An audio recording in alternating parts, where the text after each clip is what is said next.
hide it in the darkest side of the room. Hey, so I see our vice chair is here, and so I'd like to call this informational hearing of the Joint Committee on the Arts today, May 16th, to order.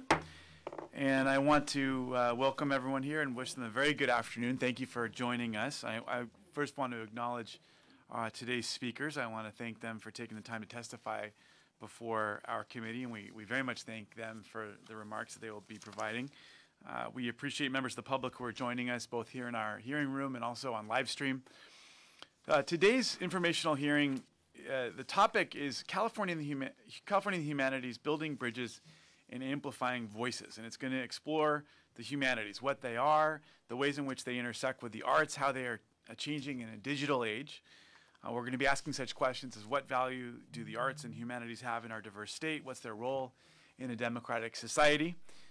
During a visit to Stanford, author, philosopher, and University of Chicago professor Martha Nussbaum answered this question. She noted that humanities and arts programs are being cut at all levels of education, not only in the U.S., but unfortunately also around the world. This trend has the potential to create a generation of citizens who are ill-equipped to participate in a democratic society. Furthermore, she noted that arts sparks curiosity for the unfamiliar. By learning to sing music from another time and place, the children learn about their role in the community and the world. The arts and the humanities shape people who are able to see other human beings as full people with thoughts and feelings, and also build nations that are able to overcome fear and suspicion in favor of sympathetic and well-reasoned debate. These thoughts were shared with students at Stanford in 2012, but they certainly ring true today, a reflection on current times and current events. So today we're going to be hearing from Katrina Woolworth, who will share her SRI report on the current state of the humanities in education. Also, we will be looking at the trend line that Professor Nussbaum expressed concern about 6 years ago. We're certainly very concerned about the state of funding of the NEH, support for the arts and humanities at the national level. It was very disappointing to see that when the 2019 White House budget proposal presented in February included, again, a winding down of the National Endowment for the Humanities and the National Endowment for the Arts. Boo. Fortunately, a bipartisan effort of members of Congress, Republicans and Democrats, coming together at the national level to reject this proposal. They sustained and then even raised those budgets. It included a $3 million increase for each agency. That's, of course, a minuscule amount for arts agencies that have, a decided impact in communities around the nation. They've leveraged close to $2.5 billion over 5 decades. This is a kind of an effort that we need to continue to push back on. I certainly hope that you're going to enjoy some of the conversations we're going to be having today, projects that we'll be showcasing, projects from all over the state that speak to the many powerful and creative ways in which humanities are being utilized to support and connect with all sorts of different communities in the state of California. One area that we'll be spending some time looking at, and I see we have our Museums Day focus here. Hold up the sign. There you go. All right. Hey, that's upside down. Okay. So museums certainly do play a very important role in this world, and I'm proud to be a principal co-author of Assemblymember Eduardo Garcia's Museums for All bill. That's AB 1984, a very auspicious number. It requires the California Cultural and Historical Endowment to establish the California Museums for All grant program to increase access to museums for low-income communities in particular. So anyway, we know that there's great turmoil in the world, a pervasively divisive mood across our country. Just this week, a man screamed Islamophobic comments at a woman purchasing coffee at a coffee shop, a Coffee Bean in Riverside. She was dressed in traditional Muslim attire. In this case, the establishment did the right thing and refused service to the man, kicked him out. But we're hearing too many incidences like this. I believe that this hearing is very timely. I hope it will spur a necessary discussion on ways in which we can further support the arts and humanities in our state, which in turn will support a more civil society where we'll look to each other, better understand each other's stories, where we come from, where we're going, and understand our common humanity. So before I turn the dais over to my colleagues, I just want to quote another great arts and humanities advocate, our former First Lady, Michelle Obama, who noted that the arts and humanities define who we are as a people. That is their power, to remind us of what we have to offer, what we each have to offer, and what we all have in common, to help us understand our history and to imagine our future, to give us hope in the moments of struggle and to bring us together when nothing else will. when nothing else will. That's truly the power of the arts and the humanities, and I look forward to our hearing today, and I would love to give the opportunity to my Vice Chair, Kansen Chu, Assembly Member, to say a few words, and any of our other committee colleagues who would like to speak. Well, good afternoon, and thank you very much, Chair Allen. My name is Kansen Chu. I'm the chair of Assembly Arts, Entertainment, Sports, Tourism, and Internet Media Committee. While it is not in my committee name, the humanity encompasses all of the elements of the committee, of my committee, plus so much more. And today we're here to talk about the importance of the humanity. Definitely, we understand that humanity help us understand ourselves and others. And here in California, we are known for our creativities, diversity, and culturally rich communities. Our state understands the importance of humanity and has partnered with the National Endowment for Humanities to support them since 1975 through the California Humanities Endowment. And today there is some little good news. The U.S. House Appropriations Subcommittee allocated a $2 million increase to the National Endowment for the Humanity, so bringing their budget to about $155 million for the year of 2019. As we discuss ways to bridge our diverse culture and experience through the humanity, I'm interested in learning how California can best use our resources, including the funding for the National Endowment, and to examine other sources of support. I look forward to hearing from the expert and learning more about how we can grow partnership between the state agencies and local cultural programs and help the humanity to thrive. I want to again thank the chairman for putting this hearing together, and I have really enjoyed the art piece and the coverage here. Is Fabi Rodriguez in the audience? No, but whatever. Yeah, please send my compliment to this beautiful art piece. Thank you very much. Thank you. Well, thank you, Chair Allen and Vice Chair Chu. It's a pleasure to be here. Actually, I think it's kind of interesting. Someone could argue I was a biophysics major, so we talk about the hard sciences. I know that Chu is an engineer. I guess we'll put up with the attorney here among us. But I really think it's great we're here together to talk about the humanities. Oftentimes people talk about the importance of, and certainly I support supporters of science, technology, and math. But without the humanities, which provides the inspiration and provides us guidance, then I think we as a community and a society are much poorer for that. And certainly as a physician, understand the need to bring those parts together. So I'm just glad that we're having this discussion here and looking forward to the presentations. Thank you. While it's true I do have a dismal law degree, I actually, my undergraduate degree is in history, my master's degree is in Latin American studies, my mom was a Spanish teacher, my father was a English professor at UCLA. So yeah, so she's an artist as well. So we've got a lot of humanities in my blood. All right, so let's now we're going to begin with we bow before you. Yes. No. We bow before the sciences. The humanities are just, fighting to assert their rightful place at the table. Okay, so, we'll hear from several panels. Then we'll open the hearing to public comment at the end. I'm certainly we're taking a list of folks who want to make public comment. We'll hear from folks. If you are following the hearing online, everyone is welcome to send input to us at senator.allen@senate.ca.gov or any of our committee members. Our committee members are all listed on the www.senate.ca.gov Arts Committee website. And without further ado, I'd love to call up our first panel, William Deverell, who's a PhD and director of the Huntington USC Institute on California in the West, and he's going to give us an introduction, definition, and overview of the humanities. Professor Deverell. Thank you very much. Good afternoon. My name is William Deverell. To Chairman Allen, Vice Chair Chu, and committee members, My thanks for the invitation to be here with you today. I'm an historian. I'm proudly allegiant to the humanities in practice and passion. I teach history at USC, and my position allows me to be in residence at the Huntington Library for research and teaching. To humanists, this is the intellectual version of offering a kid the keys to the candy store.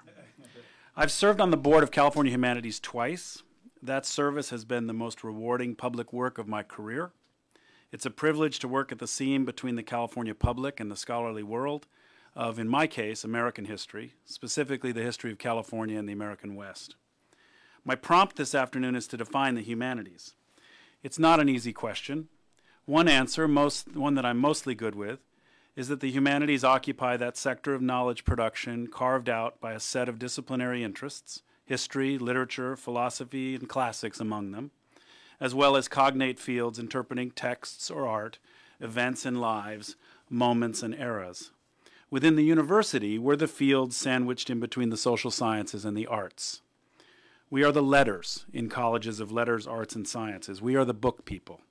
We read them and we write them and we make our students read them and think about them. That's one way to define the humanities, and it's useful. A set of fields exploring ideas about the human condition and about humanity. On our best days, we think of our work as a calling, and we revel in the civil exchange of ideas about just what it means to be human. We acknowledge and draw sustenance from that root of the word itself, the human in the humanities. But allow me to bring academic and pointy-headed distinctions to the ground and to real experience here in California. The humanities are a bridge, the most effective bridge, between scholarship and the public which all of us serve. The humanities obligate us to speak to big audiences and big publics. Of course, there's room for arcane academic argument and language. There is technical precision in the humanities, arguments steeped in archaic texts, languages, experiences. But at heart, doing the humanities is an act of translation, fostering the transmission of ideas and insights from the academy to broader publics. But this is a bridge open to two-way traffic. Because our medium is usually words spoken, written, sung, or otherwise, we can and do bring the public's worded lives and concerns into academic settings, so as to make the public's yearnings legitimized for academic research, so as to make the public heard. The humanities communicate, me to my classroom, yes, but so too from the world of Californians to that classroom. Californians young and old, Californians from every walk of life and every corner of this state. We are Californians all. Think of what we ask the humanities to teach us. Think of the bonds of community and purpose we ask the humanities to forge. Think back. The humanities tell us who we are. Mysterious, puzzling, open to debate. Who came first to California? Who populated this place and when? The humanities package data, dendrochronology, archaeology, paleontology, forensic anthropology, and help tell a human story of migration from far to the north, from the steppes, from Asia, or maybe from Polynesia by outrigger canoes, all thousands of years ago, likely more. The humanities pose origin stories for California, just as they interpret and analyze them. The humanities in this way remind us of our patrimony of ancient diversity, predating any modern assumptions of difference and multiculturalism. They make a chain of humanity that stops, for the moment, with us. The humanities caution us, and they ennoble us. Of course, we find pain and heartache in the past. The humanities teach us, for instance, about genocidal violence aimed at California's indigenous peoples, a murderousness that we must place against any quaint vision of happy-go-lucky gold rush miners splashing in Sierra streams as they illumined the Golden State in nickname and hope. They did splash, but they killed too. The humanities doesn't expect them to be without sin, nor does it let these young men off history's hook of judgment. Simultaneously, the humanities raises up the best of us and of them, the poets and the lyrical who made of California a dream, the musical, the strivers, and all those whose lives they touched and who yet are touched by them. I teach Bret Harte, I teach Richard Henry Dana, I teach Josiah Royce and Dame Shirley in the stories of Chilean gold miners. I teach Ishi and Father Sarah.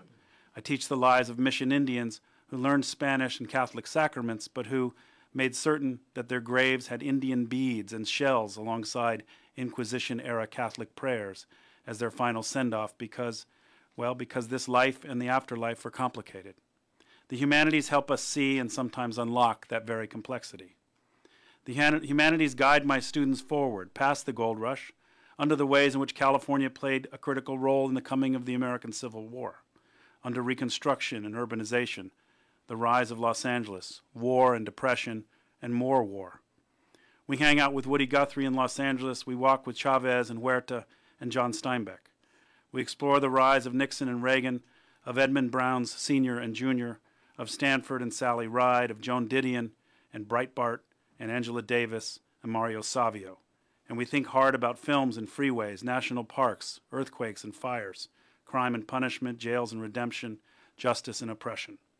California is a big and often beautiful canvas upon which to paint and to picture lives past and present, and the humanities are the medium that brings it all to life.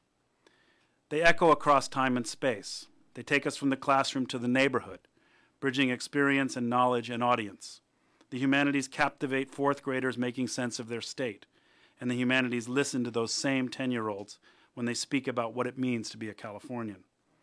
The humanities take us from textbook learning to sources tucked away in archives, to those under the bed, in the attic, out in the garage, even in the garbage. I've known many a dumpster diving librarian and archivist in my time. These heroes rescue the DNA building blocks of our shared humanities culture, and the thanks we give them is nothing to what gratitude the future will bestow on them. The humanities, the interpretation of words, histories, and experiences of being human, of being Californian, carry weight for all of us. They draw us together, even as they honor our differences. They help solder and sustain the great chain of being we've imperfectly constructed out here on the far west coast of North America. California is a necklace of experiences and histories, memories and dreams that we have all concocted, both individually and collectively. The humanities add value to all that. The humanities are, I think, our actual values. That the humanities are about the very pluribus unum that defines us suggests to me that the practice of the humanities ought to draw sustenance from the very public that they in turn ineffably mold and sustain. Thank you very much. Well, where do I sign up for your class? Right here. Be happy to take you in, Senator. Thank you. Yeah. No, just fantastic. I appreciate that framing. Would certainly, would love to. I'm reading your bio, and I want to check out these Blackwell companions that you've worked on. I guess those are. Yeah, we'll come back for 1 second. What's your? Tell me more about the Blackwell companions, and then tell me what your latest work is. What you're writing about right now? You're very kind, Senator. The Blackwell companions are compilations of cutting-edge scholarly work. The three I've worked on are the American West, California. Are they anthologies, or are they? They're anthologies of original scholarly essays. So they're about 25 essays apiece by the best, I think, the best scholars in the field. Contemporary essays, taking apart, in this case, the West, California, and Los Angeles in sequence.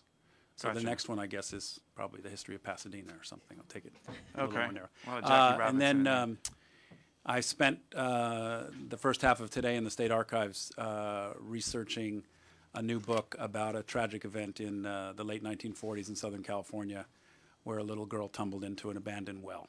And the event invented live television, invented reality television, and I'm writing a book about that. Oh my God, wow. So fascinating. Yeah. Okay. Well, very cool. Very, very cool. All right. Any questions from the committee or thoughts?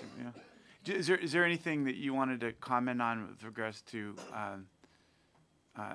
some statewide efforts in the humanities, or you just wanted to sort of frame statewide efforts coming from state government? Or California, either from California Humanities or from the state government? Well, only to reiterate that my service on the board of the California Humanities, which I've done twice in my career, has been so fundamental to the ways in which I think about the public and how I couch my classes and how I couch my research and its reach.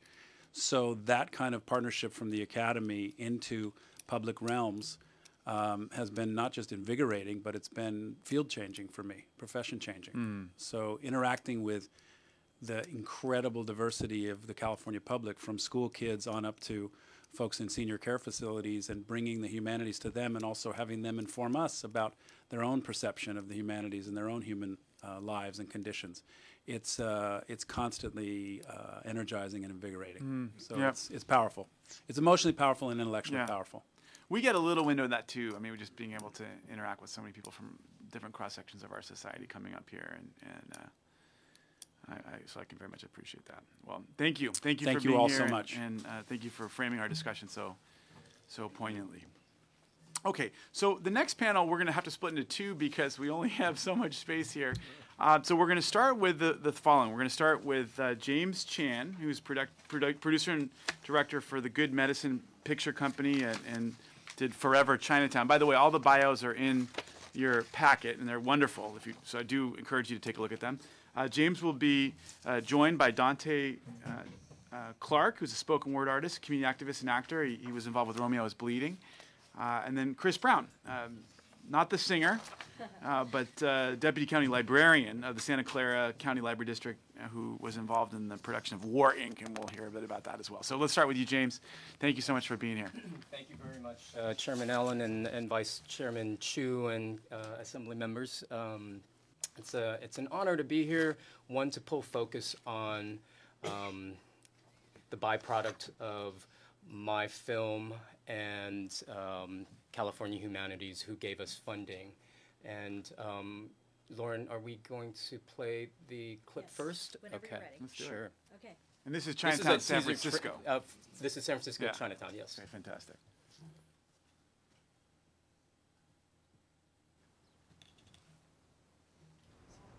Does it sound? Yeah, there's a little bit of mix.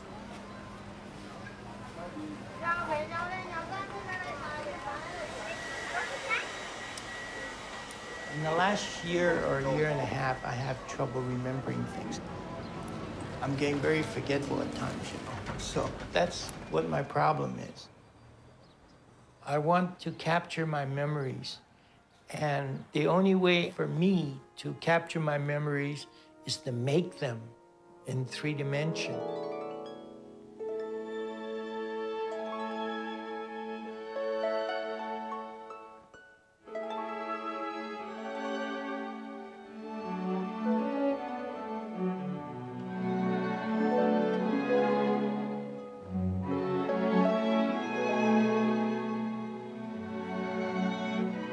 All my miniatures are composites. It's half wishing and half memory.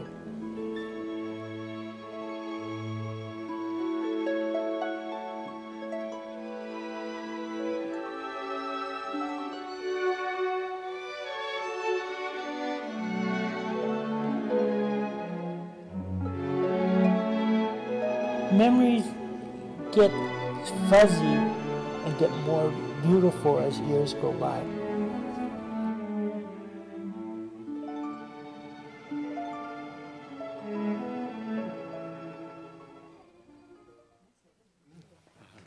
Thank you. I had an incredible team. So the film is called Forever Chinatown, and it is about an 82-year-old Chinese-American artist who makes miniature models of San Francisco Chinatown, of his grandmother's kitchen, his aunt's dining room, his other family members' living room, his friends' storefronts. And so I wanted to make a film that highlighted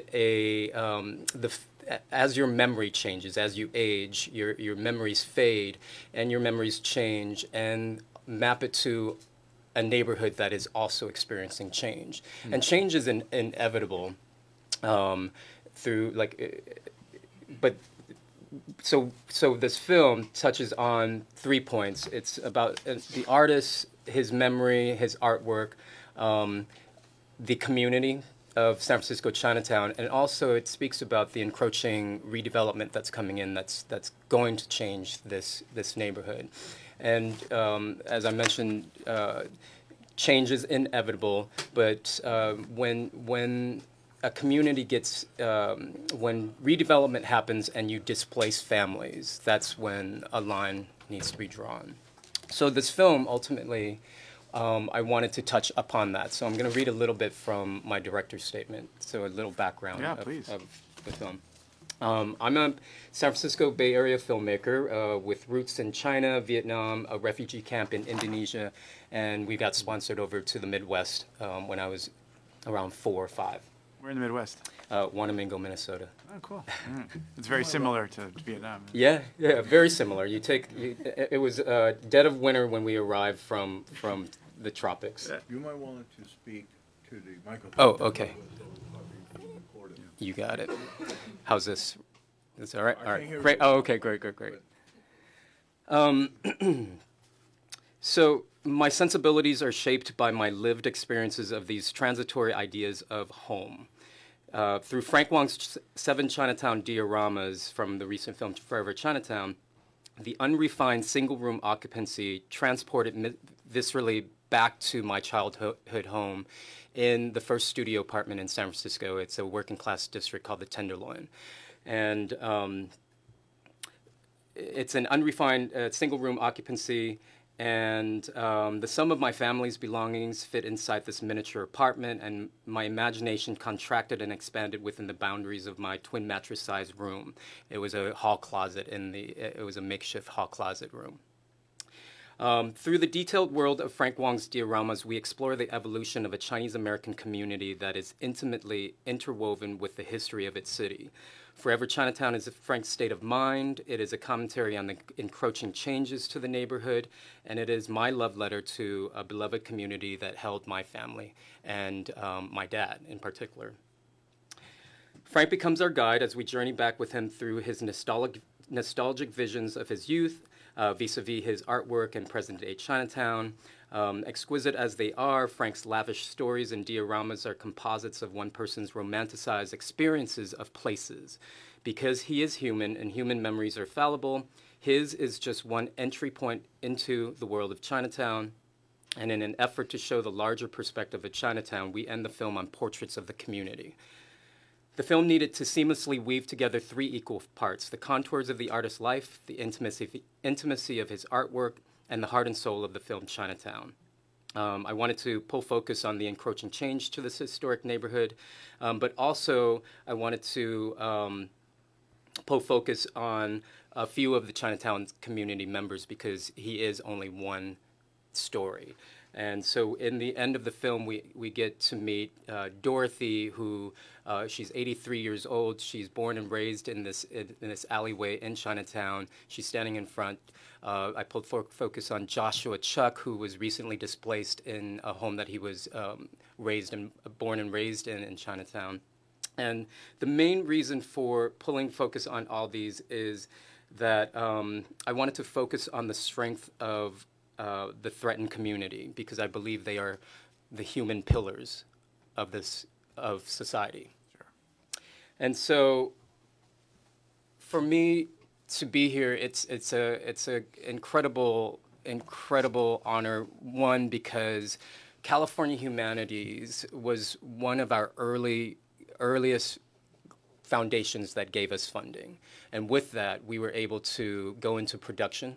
I was able to assemble a team, go into production, and from that funding, we were able to attract other foundations like Center for Asian American Media. We were able to get funding from San Francisco Foundation. And this film went out into the world, and we came full circle back. A year later, we are here, and we just received our Emmy nomination for the film.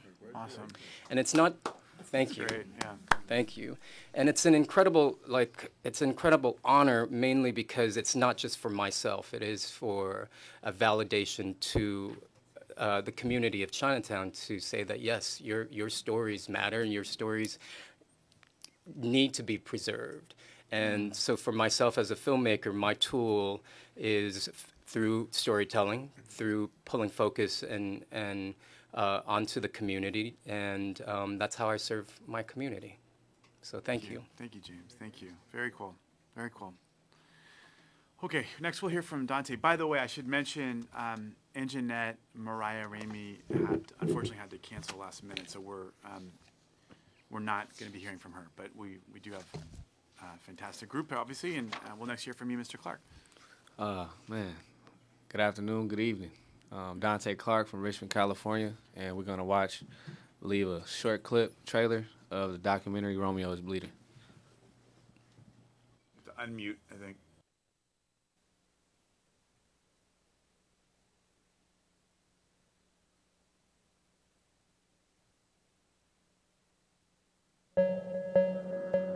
Two households, both alike in dignity.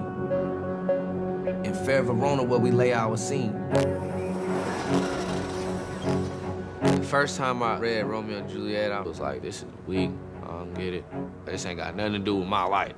Now, when I read it, it's like, this is what's going on in my neighborhood right now, Richmond, California. Welcome to my city. Last weekend, we had a shooting every night. And one night, we had 2 shootings. So we have a gang problem. It's about North versus Central. The reason why we are fighting is because our parents was fighting. My little brother, it was really easy for him to be a thug. It's in his bloodline. When I was a little kid, I always envisioned myself being somebody important. I want to be one of the biggest drug dealers in Richmond. Nah, the Bay Area. Can you face it? You either die at a young age, tell or be in the cage, rob, be a renegade, lie, it's a lie. Cheat, know that crime pays 5 blades in my veins, hustle till you feel the pain, lie, it's a lie. Donté was at that interesting crossroads where he had just discovered spoken word. I didn't know if he'd be interested in teaching. It was either that or the streets, so I changed my profession. We finna take Romeo and Juliet, rewrite it, and make it fit Richmond. Romeo is from North Richmond, Juliet is from Central. That's what make it like, ooh. And they were black? Ooh. I really started looking at hustling and just killing your own people, bro. You're killing your own people. Step forward if you have lost someone to gun violence. I got a community dependent on me. I can't let fear stop me from doing what I gotta do. My little brother just got killed a couple days ago.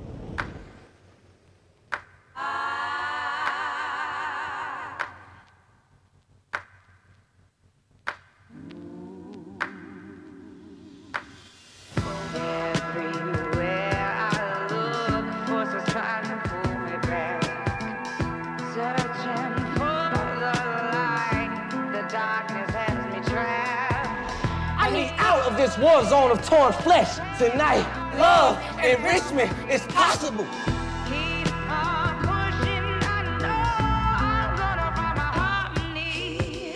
Art is an imitation of life. I had control over how the play ended. In life, you had very little.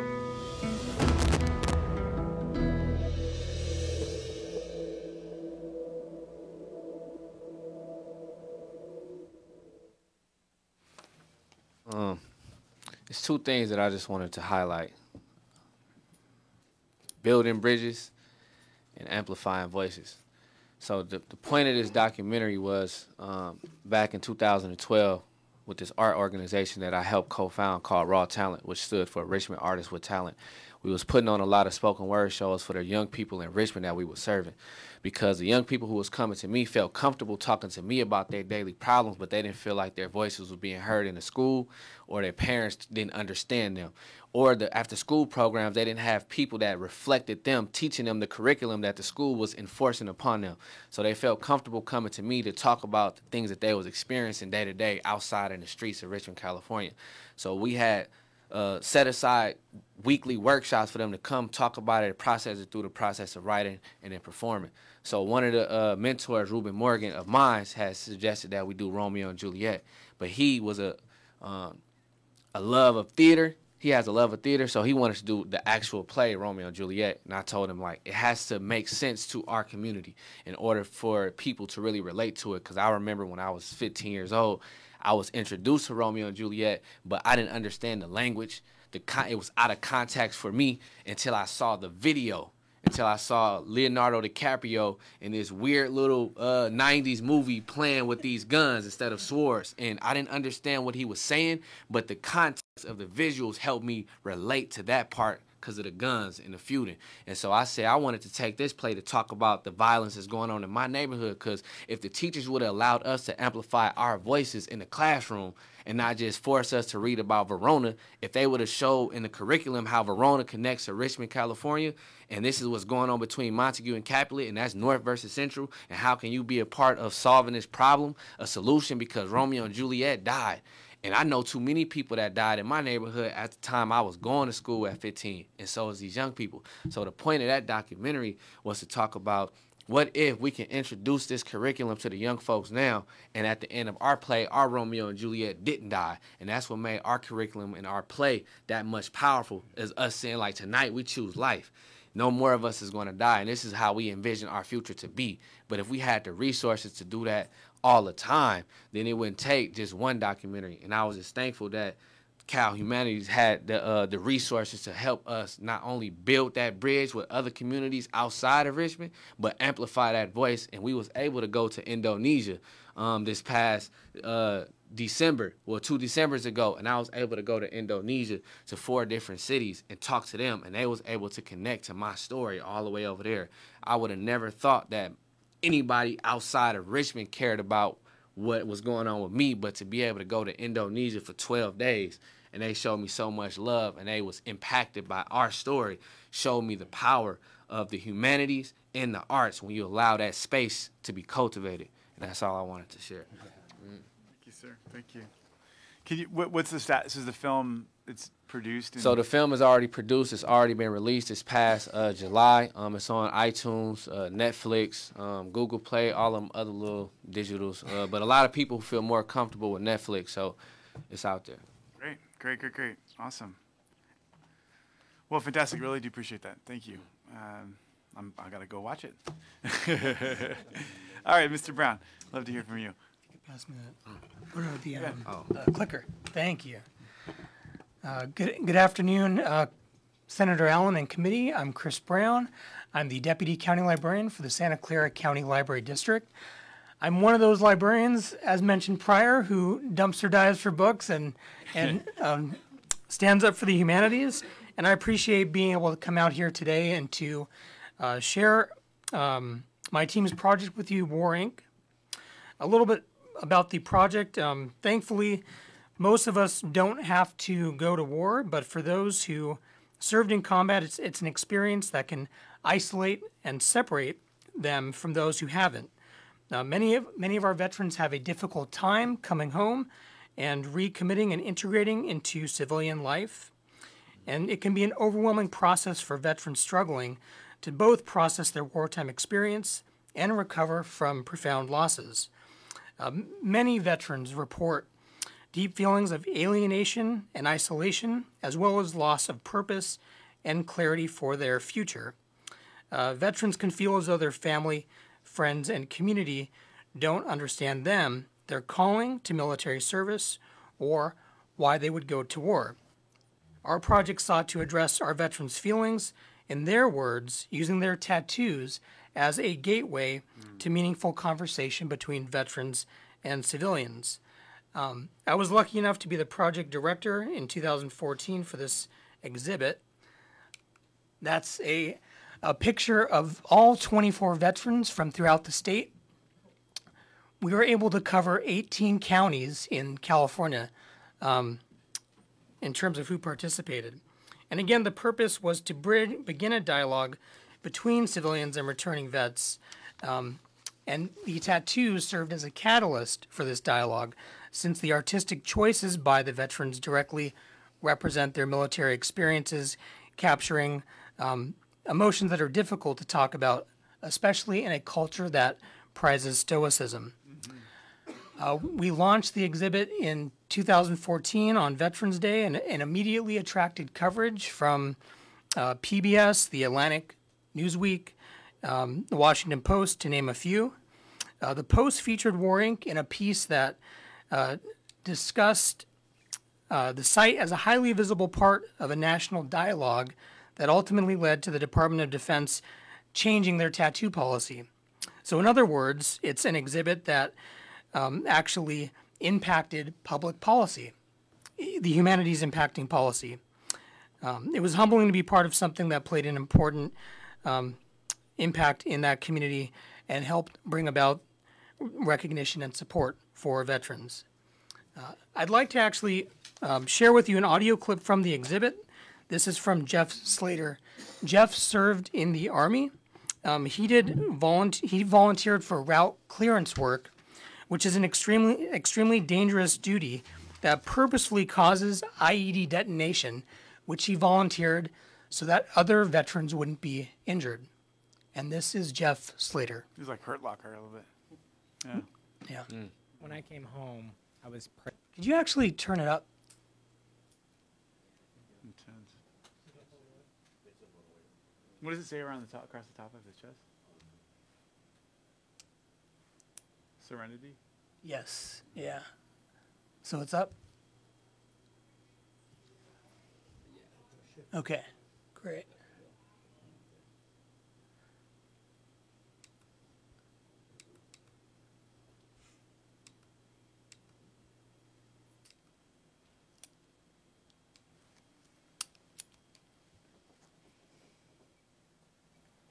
When I came home, I was praised as a hero, someone who represented our country at the finest levels. I didn't feel like that at all. And I get pats on the backs and people almost crying, telling me how proud they are of me. But they had no true understanding of how I felt. I was unable to love. I was unable to express emotions. I was violent, vicious. I lost it all. I lost my fiance. I lost most all my friends. I couldn't relate. There was no interaction to me and them. It was not on the same level anymore. I always knew I wanted a hand grenade with wings. To me, that described who I am in this world as far as I feel like that grenade with the pin pulled. You never know when it's going to go off, but you know eventually it does. And the wings were supposed to mean my journey through this world. And I don't know who said it, but someone said, serenity is not freedom from the storm, yet it is peace amid the storm. And that's how I feel my life is, that it's not going to ever be perfect, and it's going to be battle after battle after battle. And my job isn't to fix everything and make everything perfect. My job is to maintain my calmness and my emotions through this battle. That tattoo is almost a way to keep myself in check when I see it. It reminds me that I'm struggling to get to a higher level of enlightenment. It's like carrying an addiction with you. It always is there. It's that shadow behind you, and you never lose the addiction. You just hope that you can stay away from it as long as you can. And that's that enlightenment I'm trying to reach, is to create a new me.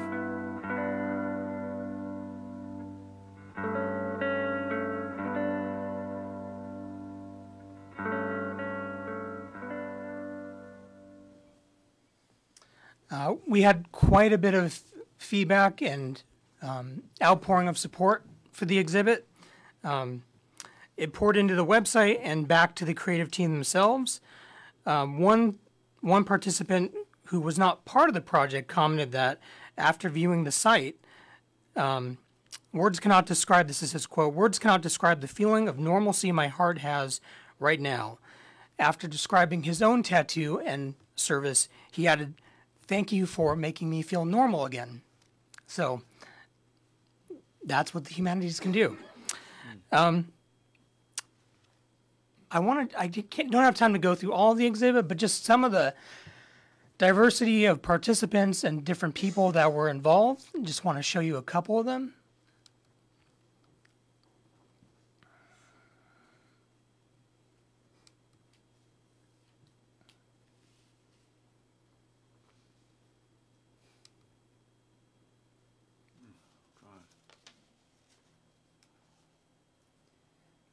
I really love this last photo. That's Mike Ergo. He fought in the Battle of Phantom Fury, which is one of the most casualty-ridden battles in Iraq, which happened in the month of November, and that's his baby daughter who was born in November. So he's had a complete change of heart about what November means to him.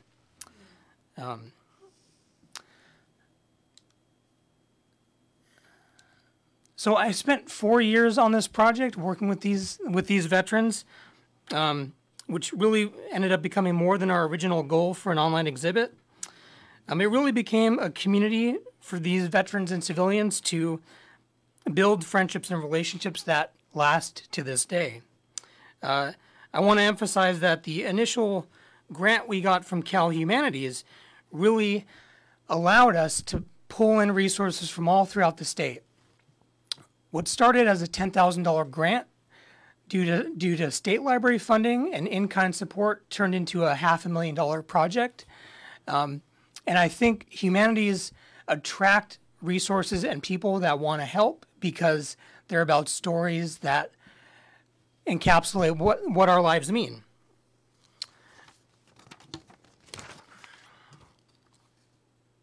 And so on behalf of the project team and the participating veterans and other grant providers, I just want to express our deepest thanks for this committee looking at the meaning of humanities programming and putting a spotlight on it. Thank you. Thank you. Thank you. Well, Chris Brown may have the same, he may have the glasses, but he's not your typical librarian. You know, I should mention that, I mean, this speaks volumes, but Chris was given a Library Journal Mover and Shaker Award, an honor intended to recognize individuals who represent the outsized impact that librarians can have, and this certainly speaks to that. So thank you. This is fantastic. So I've got just a couple quick questions. Donté, for you, first of all, did you guys actually perform Romeo and Juliet in the original Shakespearean English, or was it like a version of it? That, I mean, what can you kind of give us a little bit more of a breakdown of what the performance was? So the performance was in the summer of 2012. I had read the play. I broke down the themes of the play, and then I rewrote it based off of how would this play out in Richmond, California. Oh, cool. So it was like the first scene, Montague and Capulet fighting at the supermarket. Ours was at the Richmond Hospital Kaiser during the time that the Chevron caught on fire, knowing that a lot of people would be attracted to that hospital, and North and Central will run into each other. So we used that as a way to ground it in Richmond, California with the health crisis that we was facing, but how most people wasn't focusing on the Chevron on fire. They was focusing on shooting their enemy at the hospital. So I wrote the play based off of what was happening in Romeo and Juliet and how can we mirror this in our city. So we rewrote the dialogue, and then young people wrote their own monologues in spoken word format. And the play was called Romeo's Bleeding? No, it's called Tay's Harmony. Tay's Harmony, yeah, okay. Tay being me, being a Romeo, and Harmony being a Juliet, and it was pretty much a journey of Romeo looking for love, and mine was Tay searching for harmony in Richmond, California, and Harmony played as a woman character, but Harmony within Richmond, California. And it basically tracks the plot of Romeo and Juliet all the way through? For the most part. Yeah. In Romeo and Juliet, they don't really talk about why the Montague and Capulets are feuding. That's and true. In Richmond, a lot of people don't know why our neighborhoods are feuding. So we did a backstory with our prologue. It talked about our parents being friends, and then at some point, they separated. But that miscommunication led to a divide between the cities. And at the end of the play, our parents confront each other, and then me and Harmony step up and say, y'all beef is left today. We're moving forward with or without you. And that was like a call to action to the community. So there's a happy ending? Yeah, it was a beautiful ending. Yeah, okay. Yeah. All right. And then did you end up getting a lot of folks from North and Central show up to see the play, and like was there any interaction with them on this stuff? A lot of my family members is from North Richmond, so a lot of them came, and a lot of the young people I work with was from Central and South Richmond, so their family members came. So the few interactions that I had wasn't during that night, because that night was crazy. We was running around, pictures and all of that, but when the documentary came out and it was premiered in El Cerrito, the same school that we staged the play, a lot of people from North and Central and South Side was there, and they came to me at one time and was talking to me. and was talking about how the whole city needs to see this film. And it was somebody who I met from Central Richmond was talking to me while my cousins from North Richmond was saying, I never thought that I would be cool or look up to somebody from your side. I was trained to shoot y'all on sight, but I got so much love and respect for you.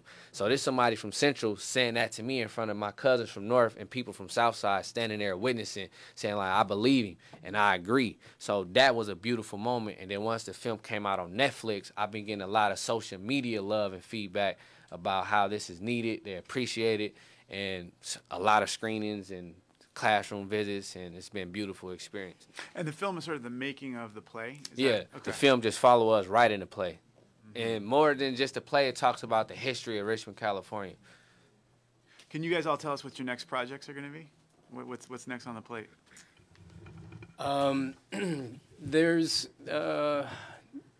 There's in San Francisco, Chinatown, there's a preservation project that is based on this. So this is a standalone film, and the next is going to be episodic. It's seasons. Every series has 8 episodes, and every 8 episodes is a post-focus on an individual in Chinatown.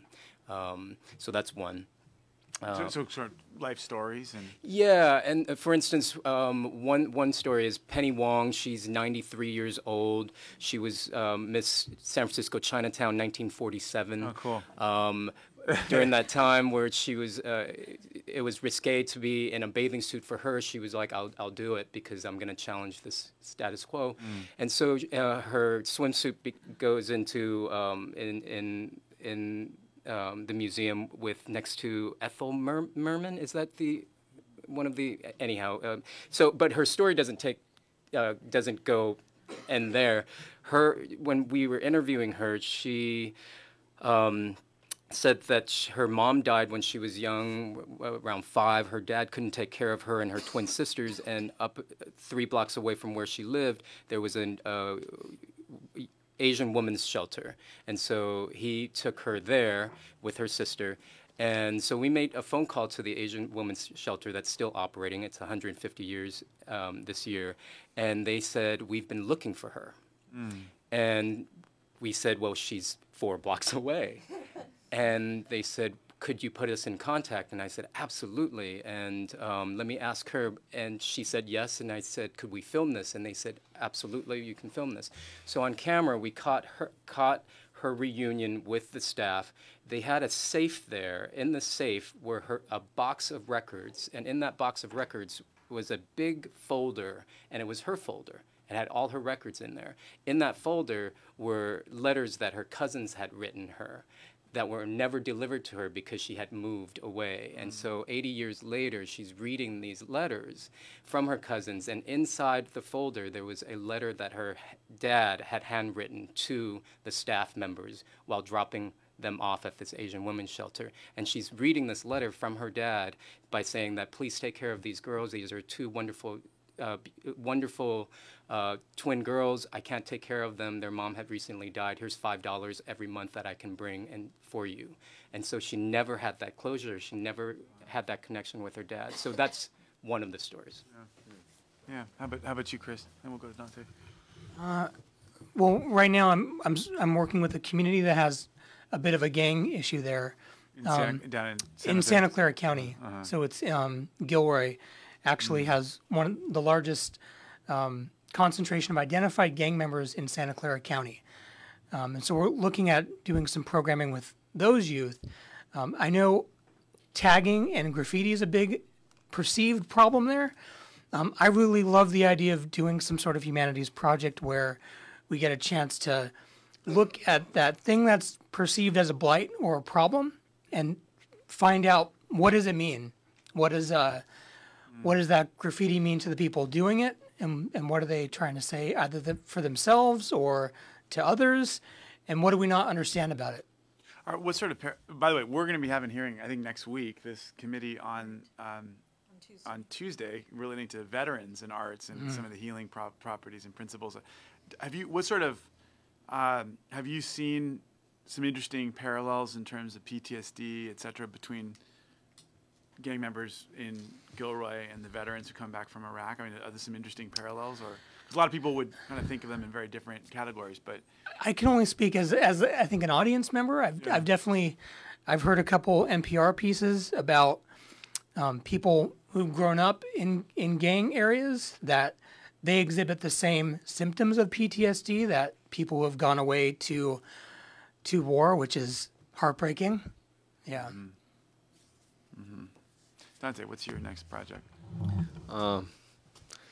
I'm a part of so many other people's projects, so I don't want to name those. But mine, I've been working on a collection of poems that will document a story of growing up in Richmond. And with those poems, I plan to write small plays on each poem and then do a visual to each poem, each video, telling the same story, but from a different perspective of that poem. Yeah. I mean, I'm thinking about so many different Shakespeare plays you can riff off of. Hamlet and, you know.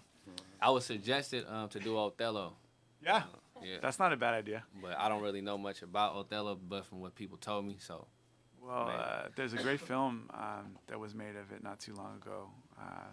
Has your work been feted or examined by any of the Shakespeare festivals, or there's a number. There's obviously the Globe down in San Diego. There's a number of Shakespeare festivals in LA. There's the Ashland Festival. I mean, has there been any interaction between any of those festivals and your work? Not necessarily the festivals, but I know a lot of folks who participated in the Marin Cow Shakes.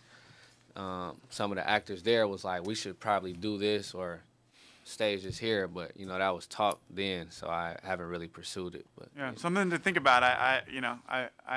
Well, let's get some. There's some people in the room who might be able to help with that. So, well, great. Really appreciate your testimony today, guys. Fantastic work, and really does speak to the power of this of the humanities. So, thank you, guys. Thank you. All right, so we're now going to hear the second part of panel 2 of our wonderful storytellers. We've got Dr. Bidhan Chandra Roy, who's Associate Chair of English and also the Faculty Director of the Prison Program at Cal State LA. And Dr. Roy will speak a bit about Words Uncaged. And we've also got Miriam Powell, who's here. She's an author and a former journalist with LA Times and Newsday, and she'll be talking about democracy in the fields. So we're really excited to have the two of you here. So we'll start with you, Dr. Roy. Well, thank you, Senator Allen and the committee for having us, and it's been very inspiring and enjoyable to listen to those panelists before us. So as you mentioned, I'm an English professor at Cal State LA, but most of the work I do now is in Los Angeles County Prison at Lancaster. We have a BA program there right now, the only BA program in the state of California that's taught in a prison. And we have a humanities program, an arts program called Words Uncaged, which I, along with the men of the Yard, are the founders of, and we got our initial funding from California Humanities that got the whole thing off the ground. And what we do in the program in Words Uncaged is it was really born from the idea that once you spend some time in prison, I've been teaching in there for about 5 or 6 years now, you realize that there are so many untold stories and powerful voices in prison. And so Words Uncaged is a platform for those voices to be heard by the public and to interact with the public. And it's founded upon the belief that stories have the ability to heal individual lives and imagine new collective futures. So we try to have storytelling experiences that are based in the prison, but also based in the communities from where the men came to prison. And the idea is that we can do some kind of collective healing together and help kids in those communities that maybe are on the path to ending up in prison or involved in gangs in South LA and that kind of stuff, to imagine alternatives to that. And so the storytelling process becomes a way of doing it, much like I was hearing Donté talk about earlier. So in that sense, I'm kind of talking about literature in its most expansive sense, as a way of including people and communities telling stories, a public humanities project, rather than going into places and necessarily teaching them canonical works or that kind of thing. And because the goal of our work with Words Uncaged is to collapse the distance between the prison and the outside world, and to stress what we have in common as human beings, our approach is as collaborative and dialogical as possible. So, for example, we have my students at Cal State LA, one of whom is here actually to be part of the hearing, edit and give feedback and engage with the prison writing, who often, you know, many of these men go to prison, they've been down 20, 30, 40 years and have never had anyone write to them. They've become disengaged from their family. So this is a way of interacting about something meaningful, and the humanities is that bridge that enables these very disparate lives to be connected through these dialogues. We've had actors perform dramatic readings of writings in public settings. We've had well-known photographers that are on the website come in and take portraits of the men, and we have a event coming up, an exhibit coming up in June at Cal State LA. We have a letter writing program. That's the governor getting a copy of our book there last year. We know exactly who he is. Yeah, in case you didn't know who your boss was. Yeah. And the whole idea of this, as I say, is to use the humanities. These are some of the portraits that are going to be exhibited at our upcoming event. The whole idea of this is to humanize, to give a voice to prisoners who really are kind of marginalized from our society in so many ways. Physically, prisons are very isolated locations in the high desert and places like that. And obviously the nature of a prison is one of not allowing communication in. So for many of the men in these photos that you see here, this is the first meaningful way they've been able to interact with the outside world for years. And I'll just kind of enumerate what we found the humanities in particular to be valuable for in this dialogue. I think the first one is the humanities allow us to see why the aesthetic dimension of voice matters. Not just what you say, but how you say it. That there's dignity that comes from claiming one's individual voice when you haven't been allowed to speak, that it's affirmative and gives a sense of dignity. That empathy comes from listening or reading other people's stories with care. And that positive social change can begin with a storytelling process. Everything we see in this room, everything with politics at some point is an imagined possibility. So the humanities give us that framework to imagine other possibilities than being a gang member or going to prison like your family may have done. And without the humanities, I don't think we'd be able to think through a lot of the decisions we have to make in Words Uncaged and all the production. So to give you an example of this, beauty and dignity are kind of important words to our project. And this goes all the way down to the kind of micro decisions we make in our project. So in the book, we ended up spending more of the Cal Humanities grant than we thought we would on printing, because we wanted to use really high quality paper.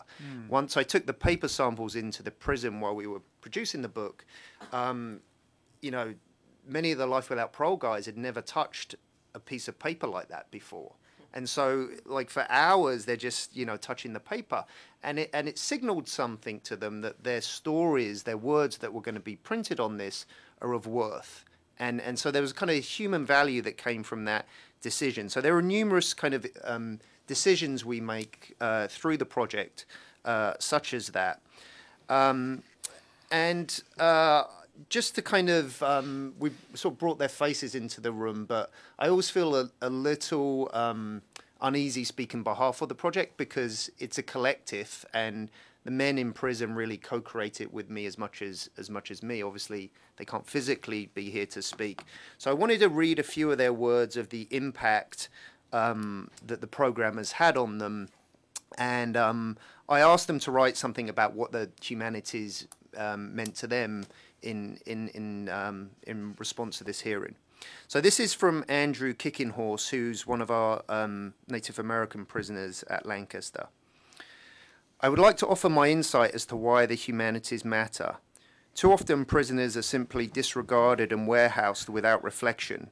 When given the opportunity to be heard and to make a difference in our lives and the lives of others, these opportunities feed the spirit in a way that no words can describe. Men realize that they are someone and not just a convicted felon. No longer defined by our mistakes, we can regain and dignify thought forever lost because of our convictions. The humanities rebirth the spirit and enable one to grow spiritually, intellectually, and more humanely. Andrew Kickinghorse, Choctaw. Life Without Parole Prisoner, Lancaster. Just read a couple more if that's okay. This is from a family member. Her son, she's from Stockton, and her son is incarcerated with life without parole in our program. So she drove down to LA for the exhibit. My husband and I drove down to LA on Saturday to see your exhibit. I was so wanted to be there for the grand opening, but I had to work on Sunday morning, and I live in Stockton, so I couldn't stay. However, I had to see it. In a way, I was glad to be alone. The exhibit was extremely emotional for me. My son's postcards were on the wall, and I know many of the men you represented. The room's atmosphere began to change when I entered to a conflicting and overwhelming feeling of melancholy, passion, despair, pain, remorse, sadness, and sorrow, and most of all, hope. The photograph of the men was majestic, honest and raw, beautiful. The artwork from the men was likewise beautiful. You can literally see the pain in every stroke of paint. The connection between the slaves of the 1800s and today's slaves making 5 cents an hour or working for free is surreal and screams for help. I can't say enough, Dr. Roy. Thank you for doing this, for presenting our loved ones as fellow human beings. And just one last one from John Manning, who is featured in our book, in our first book. Being published in this exhibit is a highlight of the year for me. I never thought I would have anything to say that would be worthy of printing, but it is nice that this has happened. My hope is that the public will hear the words as intended, that we are human. We've made bad decisions and hope for a chance to return to the public someday. I am optimistic that the public who reads and sees the changes in ones who have participated in Words Uncaged will realize that we have definitely changed. We are worthy of a second look, as many of us have spent 20 years or more constantly seeking self-rehabilitation, not because of our surroundings, but in spite of them. Life without the possibility of parole causes people to become extremely hopeless, and despondency becomes a normal living condition. However, many of us constantly rise above the mire, seeking self-improvement, and applying ourselves to exhibits like this one only serves to keep our hope alive. I'm so grateful to all the people who work so hard to allow us a voice in print and art. Without these people, we have never been heard. You would never know that I am recovering my humanity day by day. Thank you for reading. John Manning. Thank you, Dr. Ryan. Ms. Bob. So I'm a classics major, and I actually took a class with Martha Nussbaum. So my humanities roots go back to your start. And I'm a disciple of Bill Deverell, from whom I have learned a lot about the art of being a historian. Good. So and the project that I'm going to talk about, I think, is more history-based than some. How do I do this? Okay. Are we there? I spent the better part of a decade researching and writing about Cesar Chavez and the United Farm Workers, and did a biography of Cesar Chavez, and was contacted by a photographer. Wait, can we go back? Or it doesn't matter. But yeah, just go back for a sec. Contacted by a photographer who has retired and was going through boxes of negatives that she had shot in the summer of 1975 when she was a student at San Francisco Art Institute. And called me and said, you might want to look at these photos. And despite sort of having seen many, many photos of that era and that period, I had never seen pictures like the ones that Mimi Plum took, because she was interested, although this picture is obviously of Chavez, she was really interested in the people who were part of the movement. And I'm going to just talk a little bit about what was happening in the summer of 1975, which led to this project. The Agricultural Labor Relations Act was passed and signed by Governor Jerry Brown in June of 1975, one of his major accomplishments, making California the only state in the country in which farm workers have the right to organize and join unions.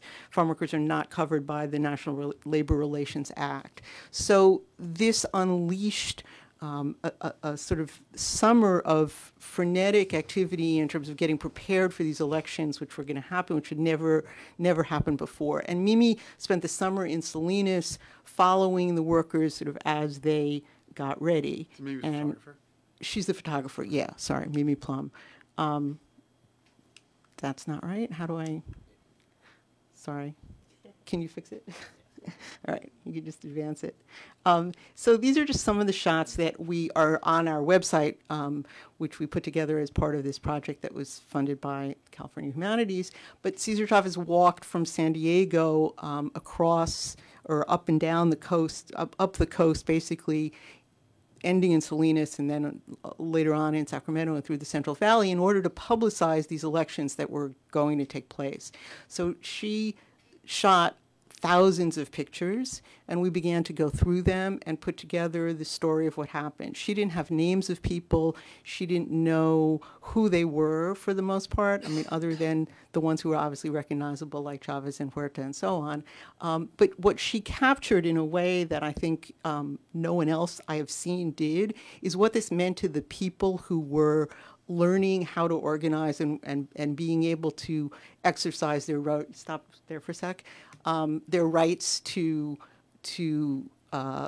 participate in a democratic process that most of them had never done before. I mean, many of the farm workers had never voted in their lives in any kind of election, much less a union election. The Teatro Campesino, Luis Valdez, was a part of this. They performed in sort of little farm towns up and down the coast and in the Central Valley, and she captured this whole record. So we began to think about what was the way to put this together in a way that would capture this history and make it meaningful to people today and be able to sort of tell the story of people who were still around, many of them, but had no sense of their own history in some level because they had not captured this in images. Go ahead. So there's a section on the website that talks about how to build the union and the activities that they were doing, which were like this, from building flags, having rallies, keep going, meetings, organizing, and really getting a sense of their own power and what it meant to be able to have some control over their own destiny and their future. This is a picture of the very first election that was ever held in the fields. And there were hundreds of elections in the first, just even in the first weeks. And this man here is, his name is Celestino Rivas, and he was one of the organizers who she followed around. He was a lettuce cutter. Go to the next one, and that's Mario Bustamante on the right side. He's having a house meeting. These were lettuce cutters who joined the union and then found themselves having a talent for leadership and being able to organize. Okay, go to the next one. Curlers. Yeah, yeah. This is Mario's, so that's Celestino today in the hat, and the other guy is Mario's brother. Mario and Chava, go back, stay there for a sec. They had no pictures of their father. They had followed their father into the union. They had no photos of him. And we went around as part of the process of this project and showed these pictures to people to try to identify the folks in the pictures. And this was actually sort of the moment when they were looking for to see whether they could see their father in any of these photos. And then the next photo that's him in the hat over in the middle side. So we, in doing this, sort of said, this is so meaningful to people to be able to capture their own history in a way that they never had it before, that we need to find a way to present this. And because of getting the grant from Cal Humanities, allowed us to set up a website that would really tell the story and be able to spread the word. So that's Rosa Salcedo in the middle. She's another organizer who was a lettuce cutter and learned how to organize and went on to have another life. And we went and tracked these people down. We found Rosa in San Luis, in Arizona. Next slide. These are more Rosa in the fields. That's Rosa then. And one more. That's Rosa filing papers for an election, confronting, really learning. And this is when we found Rosa with Mario and showing her the photos. These people had families who didn't know any of their history. Her children really didn't know about this because it was really sort of ancient history. Jose Renteria. And so we were able to sort of take these people, record oral histories with them, find in some cases records of tapes that they had made. The guy in the back is named Sabino Lopez, and we brought them all to Salinas for an event that was jointly sponsored with the National Steinbeck Center that allowed them to tell their stories for the first time, really.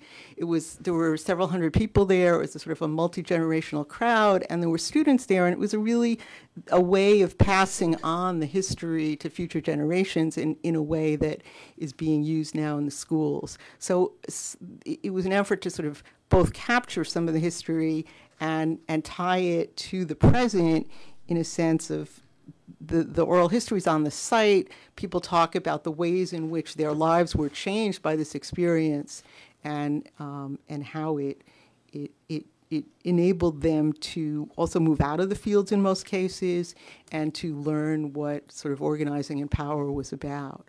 So we were the three of us who put this together, Mimi Plum, the photographer, me, and our web designer. We were all independent artists and writers, so we sort of had no resources to do this without the kind of grant that we got, and it's now a resource that's out there for people to use for many years. I love it. I love it. Very, very cool.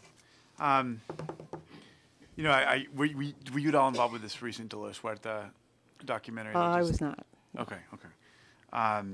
How much do you end up coordinating a bit with the National Park Service?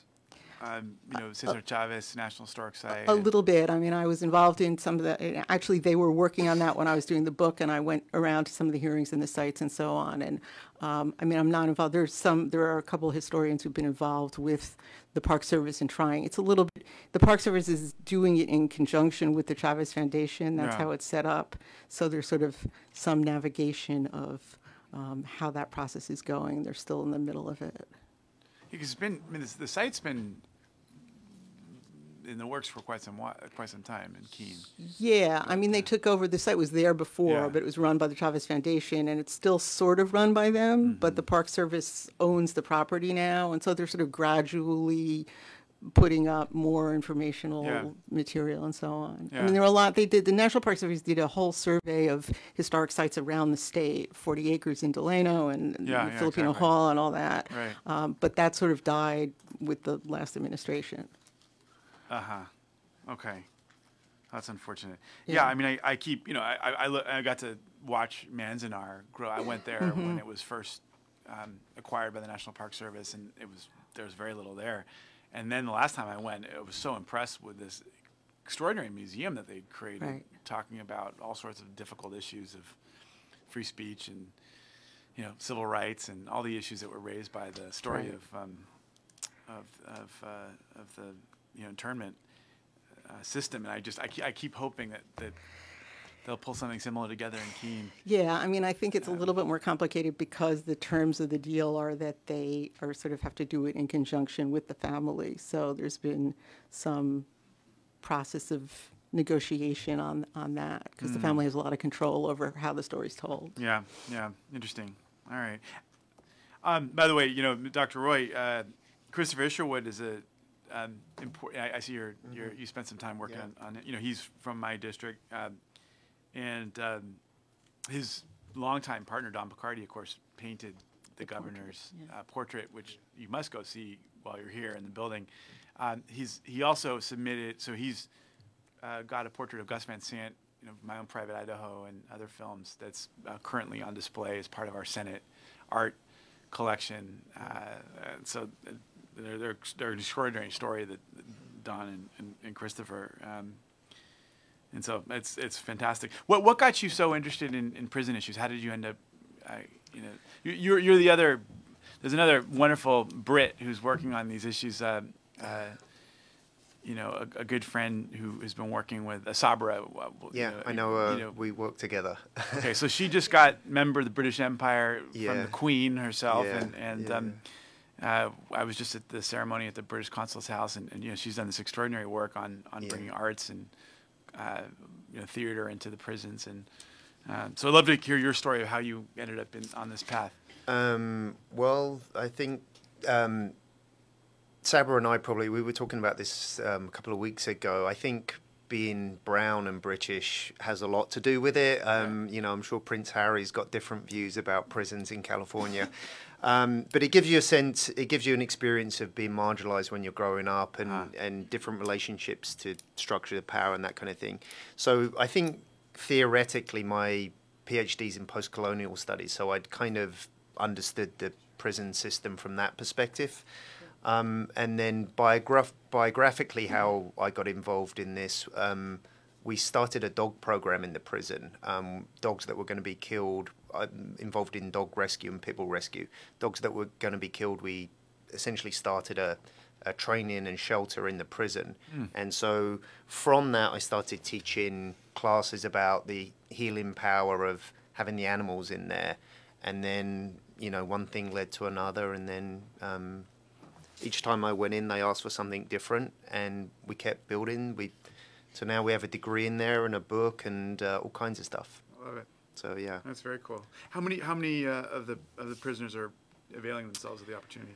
We so in the formal education part, we obviously the numbers are a lot smaller. We have 25 in each cohort, and we've got 2 cohorts right now, so 50 in the degree program. Great. But in the Words Uncaged program, we have probably over 1,000 people participating now, and all around the States. I get letters now from all around prisons all around the States, that have heard about the program, send in their writing, and even if we can't publish the stuff, we put it up on the website and students write back to them, giving responses to their work so they feel included in whatever way we can. That's great. That's good. Well, we need to tell that story more. I mean, there's so much more interest now in taking a different approach to our prison system, and there's a lot more interest, I think, on the part of the legislature and the government in general to get more of these kinds of truly anti-recidivist programs in place that will make a difference in treating people better and making it much less likely for them to end up back in the system. And so I very much applaud you. Finally, I'd love to hear your upcoming book about the Browns. Have you been interviewing the governor? Yeah, I have. It's called The Browns of California, the family dynasty that transformed a state and shaped a nation. So it goes back and starts with the Schuckmans, who the governor talks about, right. And that was what got me interested in it. So I did a lot of research on his great-grandfather, August Schuckman. I think he's very interested in the Schuckmans. We'll see what he thinks of the rest of it. But and then a lot about Pat and Jerry. So any sneak peeks for what's the galleys? Actually, the galleys went out this week, so people are starting to read it. Okay, can you tell us what's your argument? What's my argument? That it's a family whose histories, that they're profoundly important in shaping the state, and also could only be in California. I mean, it is really a California story, and I try through them to tell. I'm a New Yorker, so I moved here in 2000. So I confess that I had the New Yorker's view of California, and therefore I know what people in the East Coast think of California and how little is really understood about it. Right. And when I moved here, I sort of asked people, what should I read? And there are not that many books that Carrie McWilliams is a great introduction to California, but it ends in 1948. So this book is an effort to use the family to really sort of explain a lot of things about California, what matters here, what's different about California. So there's a lot about education, immigration, demographics, the physical environment, places, and the ways in which the family, from the gold rush on to the present, is very much intertwined with all of those themes. What did they tell you to read when you asked people? That's a good one. Carrie McWilliams, California, The Great Exception. Mike Davis, City of Courts. Peter Schrag, Paradise Lost. Yeah, he's great. Which is great. Yeah, And, no and Joan no- Didion? I knew, well, Joan Didion I knew, but All right. yeah. Cool. Yeah.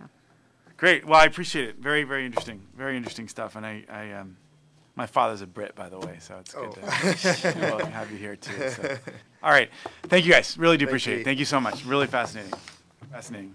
Okay. Our next panel will look at partnership programs. We're looking at inspiring cultural connections. We're going to introduce John Sabo, who's the city librarian of LA Public Library.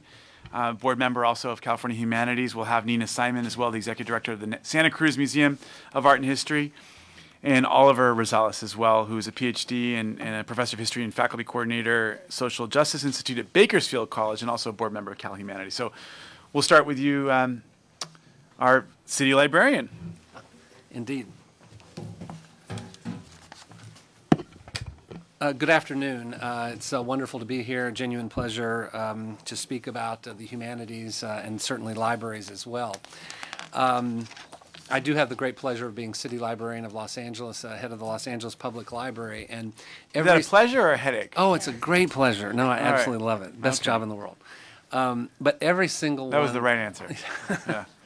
Some days are done. But every one of the 73 locations of the Los Angeles Public Library has a sign posted prominently that says, "We welcome everyone." Yeah. And we mean it. And making certain that every Angelino feels welcome and at home in our libraries is critical and really represents who we are as an institution and who we are as a profession in librarianship. And humanities programming is an enormous part of this mission. And fundamentally, it's about telling the stories of Californians and providing a platform to our state's residents to share their own stories. And a tremendous example of this is Visualizing Language, Oaxaca in LA, which is actually featured in your book today. As part of the Getty's Pacific Standard Time LA series of exhibitions that explored the intersection between Los Angeles and Latin America, we commissioned an artist collective in Oaxaca, Mexico, to paint 6 monumental murals that were installed in our Central Library's rotunda last year. They celebrate the Oaxacan community of LA and look at the Oaxacan community in LA through the lens of these Oaxacan artists. And the murals also feature the indigenous Zapotec language. They're permanent now?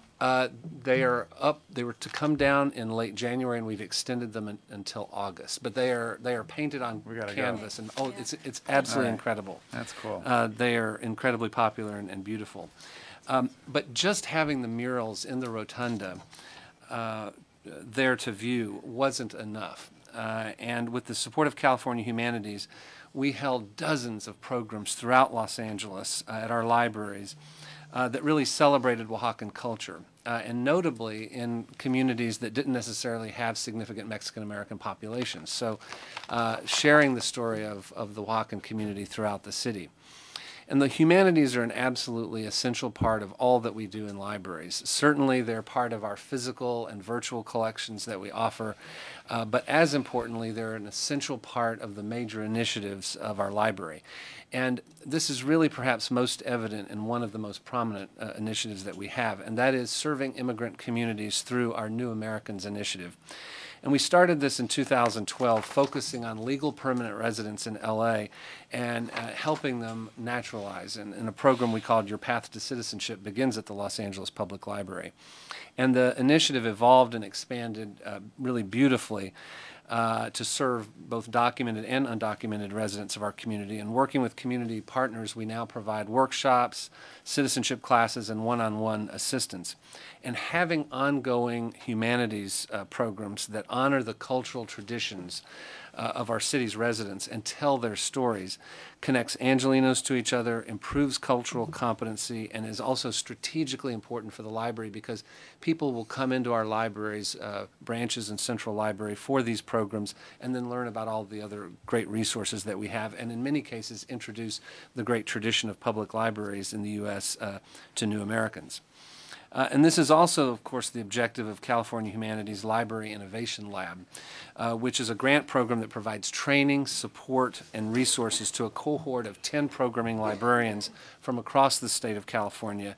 And they each design and implement a public humanities project. And all of the projects are required to have a focus on immigrant communities. And they engage these communities through a wide range of activities. And the result is incredibly creative and unique programs.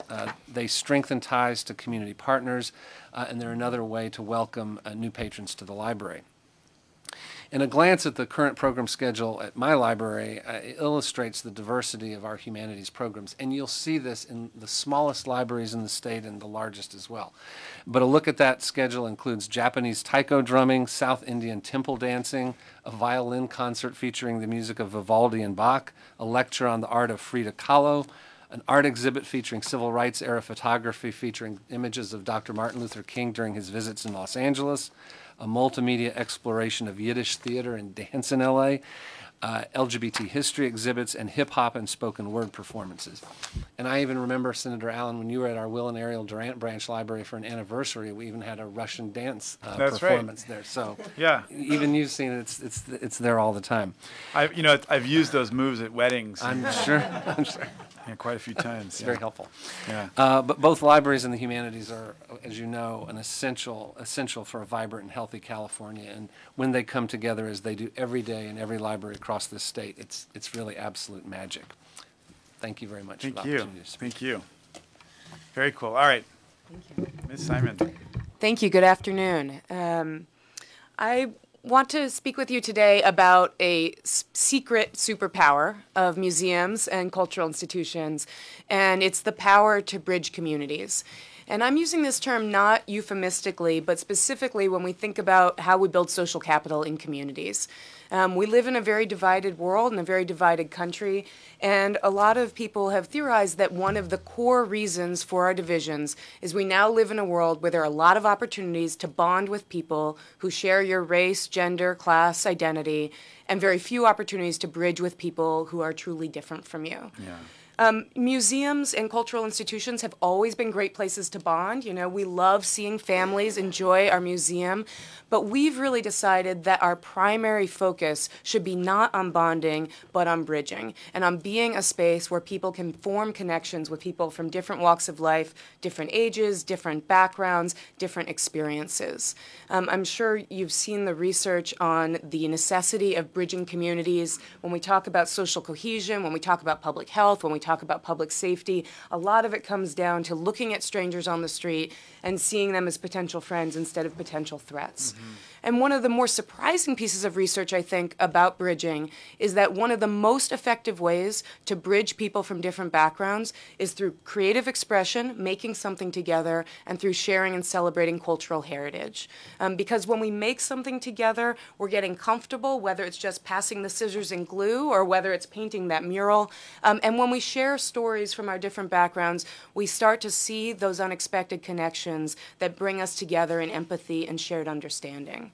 And so at our museum in Santa Cruz, we really focus on how we can design experiences to bridge communities. We're proud of the 100,000 plus people who visit every year, but we're even more grateful to the 2,000 local partners we work with every year.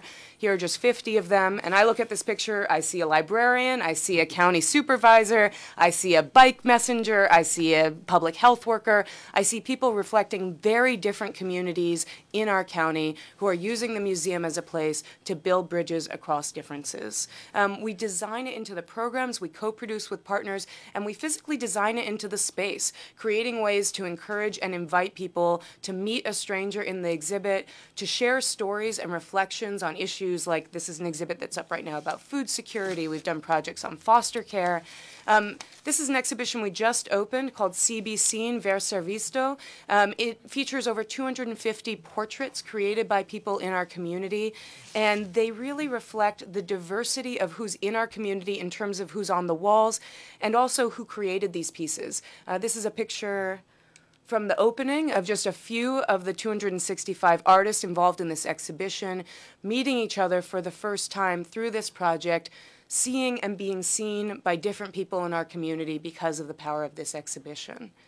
And so I'm here today because I believe that while we live in a divided world, It's a world that those divisions cause me a lot of stress, but I find and take a lot of hope in the opportunity to build these bridges and to change and shift that division through these cultural projects, through these creative projects. And I really want to invite and ask you today to do two things. First, to support this bridge building work, and even more importantly, to hold us to it. Because frankly, you have a superpower that we don't have. Museums in particular, our friends in libraries are publicly supported, which is awesome, but museums, theaters, other cultural institutions that are private nonprofits, frankly, it's our choice whether we decide to be a place that bridges or whether we decide to be a bonded place for a certain kind of person and a certain kind of background. And when public money comes into the program, it changes the accountability to that sense that we need to not just be for people of a certain class background, a certain racial background, a certain education background, but that we can and should be places that are of, by, and for everyone in our communities. So I really ask you today and all of us, I encourage all of us to think about how we can use culture and humanities to build bridges and how we can use the unique superpowers that we have to push for more of this kind of work so that we have more Dontés, more Chris's, more Johns, more of these projects, not just a few across the state, but that every cultural institution feels like this is the way they can and should be working to build a stronger state. Thank you. Well, thank you. Yeah, Professor Rosales. Good afternoon, Senator Allen and fellow Assemblymember committee members. My name is Oliver Rosales, and I'm a professor of history and faculty coordinator of the Social Justice Institute at Bakersfield College. Humanities education, the National Endowment for the Humanities, and California Humanities all play a vital role throughout our great state, but in particular in rural and diverse communities of the southern San Joaquin Valley.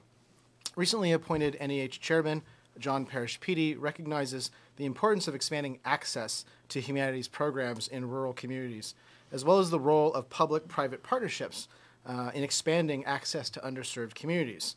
And it's on these two fronts, expanding access and public-private partnerships, that I have focused my own work as a humanities scholar and advocate. In Kern County, the NEH has invested funds for a variety of programs recently. At CSU Bakersfield, the NEH funded the development of the university's new ethnic studies program. At Bakersfield College Delano campus, the NEH funded a family history digital archive project, the title of which, Preserving an International Community's History, captures the city's historical legacy of international migration. Bakersfield College also received funds for a 3-year professional development program focused on increasing faculty competency in place-based pedagogy and interdisciplinary humanities. At the state level, California Humanities has made recent grants throughout the San Joaquin Valley, including funding a documentary film focused on students from migrant labor backgrounds matriculating through university. Other recent grants include civil rights oral history projects, as well as a Fresno-based project focused on that city's unique contributions to the history of West Coast hip-hop and dance culture. The humanities are important in the Central Valley because of the regional diversity and role that migration has played in human settlement. One early 20th century historian described the Central Valley as a racial and ethnic microcosm of America. The region's diverse migration histories from pre-colonial times through the present are all historically significant, yet disconnected in the minds of many residents. The region is marked by dislocated, insular, and island communities that line the valley from north to south. And it's the humanities that helps to connect these island communities with a broader world and to find common ground. California Humanities and the NEH have helped cultivate a local leadership base, working with community leaders, educational institutions, and community organizations to increase humanities access in the Central Valley.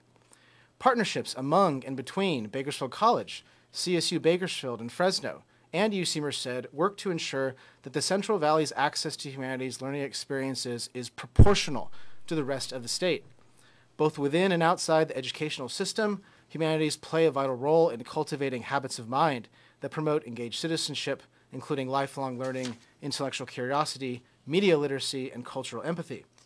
During my tenure at Bakersfield College, and through my role as humanities project director for several grants, I've worked to ensure that community college faculty have access to high-quality professional development to enhance humanities teaching, collaboration, and partnerships, in effect putting the community in community college, ensuring that rural families, immigrant families, and non-English speaking families can access humanities is something that the NEH values and is an approach that I have adopted as project director.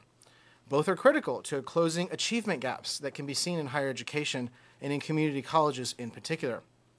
Partnerships and in-kind contributions have also been raised locally by the influx of external funding. The Norman Levin Center for the Humanities at Bakersfield College, the Virginia and Alfred Harrell Foundation in Bakersfield, the California Endowment's Healthy Communities Initiative, and CSU Bakersfield Library have all contributed financially to various grants that I have managed through the NEH or our State Humanities Council. As an example of collaborative humanities programmings cultivated through public-private partnerships, the Bakersfield College Social Justice Institute has partnered with California Humanities and 3 other community colleges across the state to enhance media literacy for the project California 2020, Democracy and the Informed Citizen, an initiative funded in part through the Mellon Foundation. By working with the folks at California Humanities, the Alfred Harrell Foundation has agreed to provide funding to expand this work in Greater Bakersfield, as has the Norman Levin Center for the Humanities at Bakersfield College. These private foundations, mobilized by an influx of external funding, continue the track record of California Humanities and the NEH of leveraging local resources for every dollar flowing into various local communities.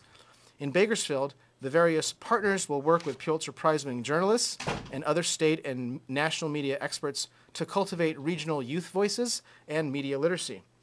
Bakersfield College journalism and public health faculty, as well as traditional humanities faculty, will work together to develop curricular models that highlight the local and engage students and expand youth capacity to tell the stories of their own communities. All of this is made possible by humanities funding and through the lens of a humanities education and approach. Thank you. Thank you. Thank you. Thank you. Well, I'm looking at your bio. I can't help but notice that one of the professional development programs was $99,000, 989. Now, that must have done something to get under 100,000. Couldn't get the $11 in there. Is that has to do with some sort of? You know, I didn't do the math. Historians don't do math very well. It's just funny that that's in your bio. I mean, I'm sure there's some. Well, I mean, I distinctly wanted to put that in because both the NEH and California Humanities have made really targeted effort to ensure that the Central Valley is getting proportional funding. Yeah. That's a really, I think, a big accomplishment. Yeah. Can you speak? You're working on. So you're looking at Bakersfield history from 1947, 1984. It's called Mississippi West. Can you tell us a little bit more about? Sure. So Miriam's work, right, has been foundational in narrating the farm worker movement history, as has other scholarship. My work tries to go beyond it to tell a kind of urban story of racial segregation and civil rights and labor rights that go beyond the issues of farm labor. And it's an incredible, diverse, multiracial coalition history rooted with the Community Service Organization, the NAACP, the War on Poverty, School Desegregation, to try to, again, tell an urban story in what a lot of the outside world considers a rural community, right? Yeah. So I try to go beyond that. And you also asked questions earlier about the National Park Service and the Cesar Chavez Foundation. We just hosted about 20 folks who came in from across the country with the NPS in Delano to tour historic sites and then go up to Keene, because the idea is to do exactly what you talked about with Manzanar, to really push that hard, but it requires the public-private partnerships. It requires integration in school curriculum, and that's some of the work that I'm doing. And again, the more that we can highlight that rich legacy of the farm worker movement, it benefits our students. Are they looking to potentially include the Delano sites in the broader National Historic Site? Yes, absolutely. I think 40 Acres, the Filipino Hall, those are the ones that are the two that are getting the most attention. And again, of course, the site up in Keene. But again, it would be a sort of, I think, a tripart relationship between some of these physical sites in the San Joaquin Valley. Yeah. And that's where a lot of the contestation comes into play about which sites and who's going to control what. But in reality, again, it's the rich legacy of the area, and we want to make that, again, a regional resource. Sure. Is there significance to the dates you chose, 47, 84? Really kind of looking at the not World War II, but really the post-Dust Bowl transformations that happened in terms of residential segregation, and looking at the rise of the civil rights movement beyond the fields through the Reagan administration, and the sort of decline, if you will, of multiracial coalitions. Any music history in there, too? Oh, the Bakersfield sound comes into play. I use some of the lyrics of Merle Haggard and Buck Owens in my own work to kind of how he captured a conservative sensibility, but then also looking at the evolution of both artists and what they mean locally, and the infusion of Spanish music as well. So there's a lot of multiculturalism in the Bakersfield sound. So I do play upon that a little bit. But there's other folks doing that research, not myself. And also a lot of sympathy for incarcerated folks. Oh yeah, most definitely, absolutely. Yeah. Which is always interesting. It's interesting when some of my colleagues who, are a little harder edged on criminal justice reform are also big Merle Haggard fans. Yeah. Have you listened to those lyrics? Right. All right. That's okay. So very, very cool.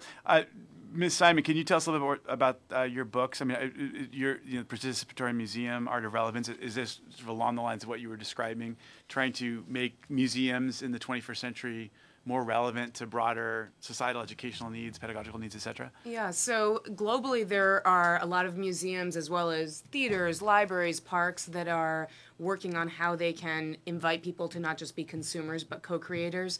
The Participatory Museum in 2010 was really focused on that happening in museums.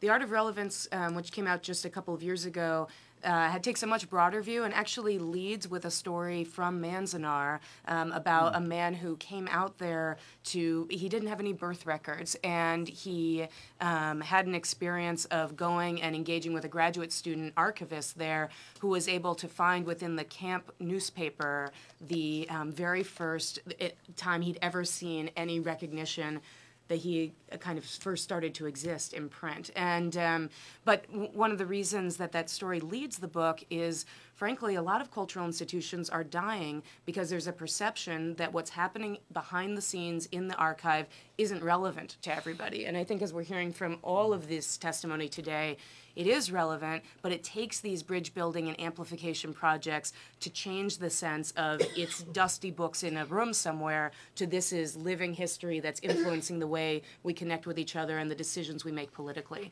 So the Art of Relevance is really about how cultural institutions can matter more to more people so that we can build the communities that envision that future that we want to see. Yeah, I mean, this of course, what the work that John's doing it weds the dusty books with the contemporary relevance in such a special way. I mean, libraries are taking on this kind of fascinating quasi-museum role. There's a lot of exhibits, is that a relatively new thing historically, or is it flowering in a much more profound way now? Well, I think libraries have always tried to do all that they could to certainly highlight collections and give the community an opportunity to exhibit art and so forth. But I think libraries, and I think the digital age has certainly brought this, think of themselves not just as book institutions or even education institutions. I think of the Los Angeles Public Library as an arts organization, a humanities organization, an economic development organization, a workforce development organization. So it's, and there's such opportunity, and it's because we serve absolutely everyone. The poorest in our community, those with homes, without homes, documented, undocumented, wealthy people make use of our libraries. And it's constantly thinking about who are we not serving, and the exhibitions that come in branch libraries and central libraries and rural libraries, suburban and urban libraries are all an effort to give voice to parts of our community and also to surface our own collections. I mean, we have 3.4 million photographs in the LA Public Library collection, and part of our responsibility of being stewards of that archive is not just to protect them and make certain they're safe and okay in a locked case somewhere, but to allow them to tell their stories, and which are the stories of Angelenos and Californians. I mean, you run an extraordinarily large and complex institution. 72 branches, $172 million budget. What are some of the? Is there a particular logistical or bureaucratic challenge to running an institution of that size and complexity that may not be immediately obvious to policymakers? Well, it's constantly focused on making certain that we don't run a cookie cutter library system. How different neighborhoods and communities. What they need from us is different, but while at the same time making certain that the services may look different across the city, that they're equitable, and making certain that our stakeholders, be it elected officials or the philanthropic community and others, and the residents of our community, understand and have good faith that we're expending those resources equitably, and telling that story regularly and constantly is really important, so that we can speak to how we're serving people in Watts and Pacoima and Pacific Palisades and East LA. I mean, to what extent are you guys now being asked to take on a pretty significant share of the city's social services burden? In a big way, and in many cases, we're doing it before we're being asked. Yeah. And we have HIV testing in our libraries. I have a children's dental van visiting branch libraries. We served 15,000 lunches last summer. And people often ask me about it as if it's a burden, and it's not a burden at all. There are families that will come in for that free lunch that our staff are working with, as well as volunteers, and it's bringing volunteers into our library, who learn about the fact that we have materials in Armenian and Tagalog and Spanish that they didn't realize we had, or that you can take your first step on the path to citizenship at the library. So it's a role we embrace. But yes, there is an increased demand, and because we reach populations and we're physically in so many neighborhoods of the city where those issues exist, we make a beautiful partner to do that work. Yeah. I mean, look, obviously the term, I mean, there's this extra cost and logistical challenge associated with these responsibilities that I'm sure that a lot of folks have no clue the library system is taking on, to the extent that it is. True, and coordinating it certainly can be challenging, but we rely a great deal on community partners, and Los Angeles residents' passage of Measure L in 2011, quite honestly, gives us the ability to do much of this work and to be innovative and to take risks that some other communities might not be able to. And we recognize that, and we're thankful for it. And every time I'm in front of an Angelino, I say thank you. Yeah, okay. Yeah. All right. Okay, finally to you, Professor Rosales. Where's a great, so where's the place in Bakersfield where people come together to really discuss the history of the area and have it on display? When your book turns into a museum exhibit, where's that going to be? I think Bakersfield and really across the Central Valley, there's a lot of, like I said, divided communities, island communities, where there's certain constituents that do know their story. They have these kind of public venues and public spaces. But then there's these other communities, the kind of marginalized communities that I look at mostly that often don't intersect with the public. And so again, the funding that I've been a part of through Humanities is trying to, again, bridge those two worlds. And the site that I've been doing it is through educational institutions, whether it's inviting public talks in Spanish at the Delano campus, or it's getting CSU Bakersfield faculty to go to the rural communities. I mean, that's where, to me, the magic happens, when you, again, can connect the traditional resources that have access to funds or spaces to tell those stories with the communities that have been on the periphery for so long. When you say the Delano campus, you're talking about the UFW? Oh, actually, no, I'm talking about Bakersfield College has a Delano campus. Okay. It was actually founded as a result of the farm worker movement because of the attention, the negative attention primarily that was coming to Delano. Some of the farmers and the current community college district got together to build a campus there to educate the children of farm workers. And so there's, again, a strong kind of a connection between the farm worker movement and education. And you're part of the community college system? Yes, that's correct. And the district includes Delano geographically? Yeah, it actually includes Saracoso College up in the high desert, Porterville College, and Bakersfield College, which has a main campus in Bakersfield, a campus in Delano, and we just passed a $500 million bond to expand our campus into South Kern. We also have the largest prison education system in the state of California at the community colleges. Wow. Yeah. There's an enormous geographic reach. Yeah, absolutely, yeah. Fantastic. Okay, thank you. Thank you. Thank you, the three of you. Thank you. I really appreciate it. All right, so the next panel, the question perhaps has already been answered. The state of the humanities, do they matter? But we have some really fantastic people to reflect on some of the previous testimony and that very important question. Katrina Woodworth, who's the senior principal researcher at SRI Education, and then Neha Balram, who's community engagement coordinator at California Humanities, and then we also have Julie Fry, of course, who's our president and CEO of California Humanities, and we welcome the three of you to provide your testimony. We'll start with Ms. Woodworth. Hi, thank you. someone controlling the PowerPoint from afar? Okay. Well, I can just start off. So I work at SRI International in the Bay Area. We're a nonprofit research organization, and we were commissioned by California Humanities to do a study looking at the student access to humanities coursework in the public K-12 system. So what we did was we used publicly available data for student enrollment, and then to look at what courses were offered in California schools, and then what courses students enrolled in. And we merged that data with some demographic data on schools so that we could look at school poverty rates in particular. So with the purpose of understanding whether there were equity issues in particular relating to access to humanities coursework. So we can go to the next slide.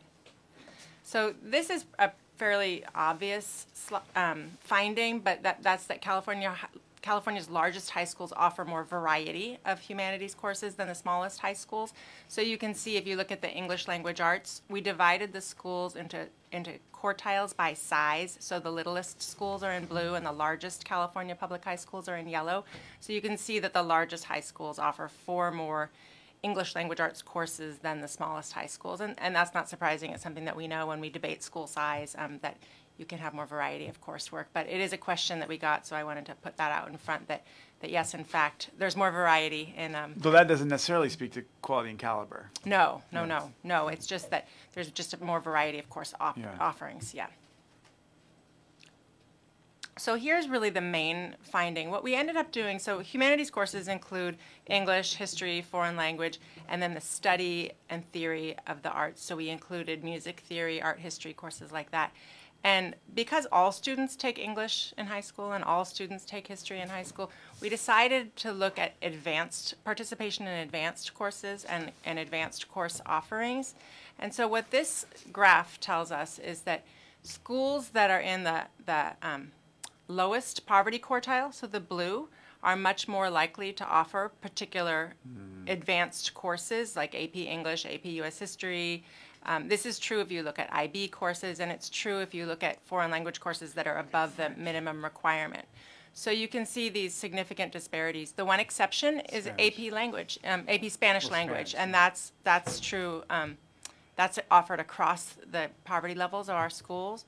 But in terms of all the other subjects, if you attend a school serving a more affluent community, you're more likely to have access to advanced coursework in the humanities. The most dramatic disparities in French. Yes. The foreign languages other than Spanish are rarely offered at many of our highest poverty schools.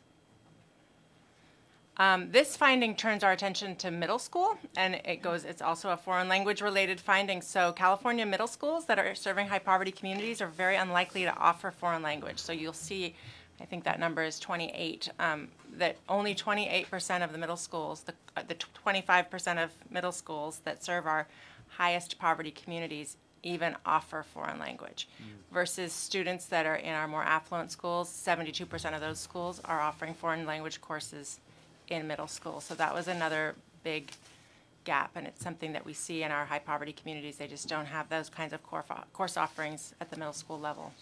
High schools, of course, are required to offer language because of the A through G requirements. So this graph is focused on student enrollment, and of course, only a certain percentage of students, and enrollment in advanced courses in particular. So what you can see, although the numbers are low across the board in terms of the percentage of students that enroll in advanced courses, you can still see significant gaps. 20%, nearly 20% of students in low poverty, more affluent high schools in California are enrolled in an advanced history or social science course versus only 10% in our higher poverty communities. You see the same gap in foreign language, and you see somewhat of a gap in English, 11% versus 8%.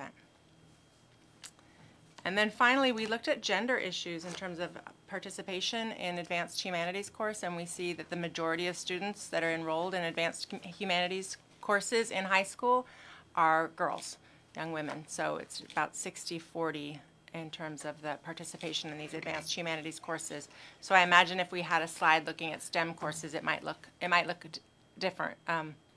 We didn't look at that, but we were somewhat surprised to see that gender disparity there. And I think that's all I have. Yeah.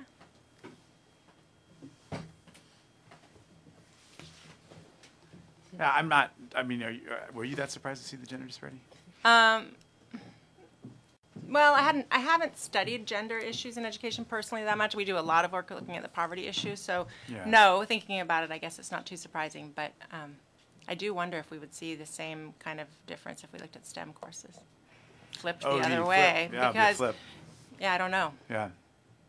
Okay. Thank you. Thank you very much. Sure. Very. In fact, but disturbing in terms of the socioeconomic disparity aspects of this. Okay. We'll next hear from Ms. Balram? Balram. Okay, you're very welcome. So thank you so much. And go Anteaters. Yes. Yeah. Yes. Zot. Yeah. So my name is Neha Balram. I'm the Community Engagement Coordinator at California Humanities and also the curator for the Art of Storytelling, which is our rotating art exhibit in our Oakland headquarters. Our exhibits highlight California artists who boldly explore themes that spark curiosity and the seemingly unfamiliar, and encourage empathy by acting as a mirror of our own identities. We value affordable access to art education outside of the classroom and seek to enhance the viewer's experience by nurturing community dialogue with the artists, historical experts, and culture bearers at free public viewings. We've brought the Salinas Valley to the Bay Area with recently unearthed 35mm photos of Cesar Chavez and the United Farm Worker members. These photos of the lesser known but historically crucial march in the summer of 1975 were taken by Mimi Plum, with historical context provided by Miriam Paul, who you heard from earlier. We've opened up our space to Richmond-based teens from the Rise Center to share their often ignored but incredibly compelling stories expressed through their art and poetry. We've adorned our walls with vibrant quilts made by the members of the African American Quilt Guild of Oakland, who use the tradition of quilting to preserve the pride, history, and hardships endured of the Black community. And we've amplified the voices of the inmates at Lancaster Prison who are currently serving life without parole sentences by displaying their artwork, handwritten autobiographies, and larger-than-life, 6-foot-tall, larger-than-life photos. That's the project we just heard about, right? Yes. So we displayed those. And actually, the exhibit is launching in our Oakland office, not in LA, tomorrow. So your Oakland office provides a kind of curatorial space as well? Yes, and it's something that we started back in 2016. Okay. You're in downtown Oakland? Yes, old Oakland, but yes, downtown. Great. And so each of these exhibits, some of them are exhibits that come through us through projects that we've funded. For example, the Mimi Plum photos in Democracy in the Fields, Dr. Roy's project where it's encaged, but some are from artists that aren't funded previously by us, like the Rise Center, or even the African American Quilt Guild of Oakland. And then you're familiar with the artist on the cover of our program today, Fabiana Rodriguez, who is also featured as a part of our exhibit. So it's fairly new, and our hope is to bring new people, new audiences to our space to learn about us and for us to learn about them. So in my conclusion, I just want to say that the art of storytelling is a true marriage of the arts and humanities. It provides artists with a venue to reach and educate new audiences while giving California Humanities the opportunity to convene members of our local community. The humanities offer cultural context, history, and literature that enhance our experience with the arts and build bridges of understanding across communities throughout our state. Thank you. Thank you. Thank you so much. Appreciate it. And I suppose Ms. Fry is your boss? Is that? Yes, she is our boss and fearless leader. All right, fearless leader. Thank you, Chairman Allen, and thank you to the rest of the committee. I'm Julie Fry, President and CEO of California Humanities, and I am playing the caboose in today's Humanities train. You've been wearing red. That's right. That's right. And as the youngest of 5 kids, my siblings would say that's the role that I was born to play. And every good caboose knows that when the other train cars, and I'm just going to keep using this analogy, when the train cars do the heavy lifting, you just let them do the heavy lifting. I think they've done a wonderful job today sharing the impact of the humanities in so many different communities in so many different ways. So I'm just going to say, what do we hope that you'll remember from today's hearing? We hope that you'll know that the humanities are alive and well in California. We hope you remember that there's an ecosystem of organizations and people working to foster them and make them accessible to every corner of the state. And California Humanities is so proud to be part of that ecosystem. As a nonprofit organization of 43 years old, we're not a state agency, but we get to partner with state agencies like the Arts Council and the State Library. And we hope that you'll remember that California is strong not just because we are the 5th largest economy in the world, but because of our diverse communities and the cultural assets that bloom there. We know that the arts and the humanities are at the core and that they always need more support. I'd like to finish with a short video about California Humanities, narrated by the former U.S. Poet Laureate Juan Felipe Herrera. He was also a California Humanities board member back in the day. And as you watch, I invite you to think about your California story. The humanities, to me, are an attempt to answer, to deal with the most important questions in life.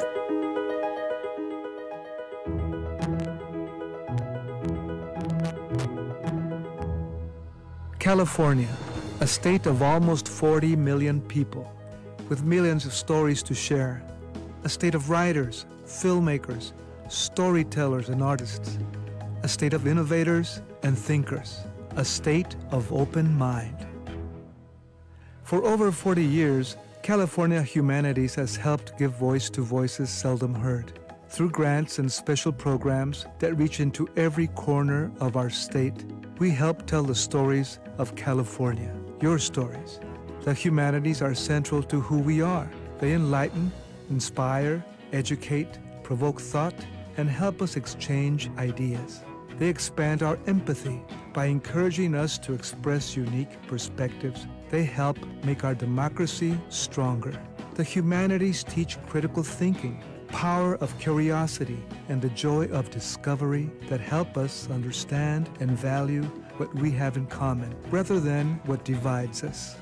California Humanities supports the human experience through documentary film, oral histories, performances, exhibits, programs in libraries and museums, and much more. We connect people to ideas and to each other and help open new worlds of learning that reflect our diverse cultures, traditions, and history.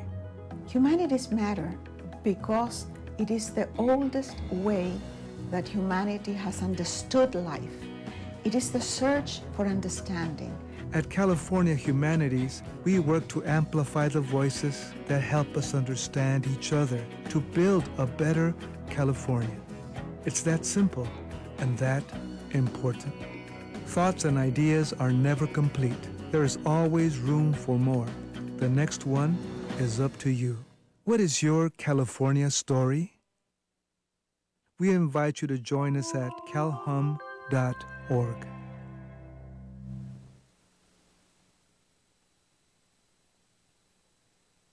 Now, you should tell us who the narrator was. Juan Felipe Herrera, U.S. Poet Laureate. Yep, who came to the floor in the Senate. Well, thank you.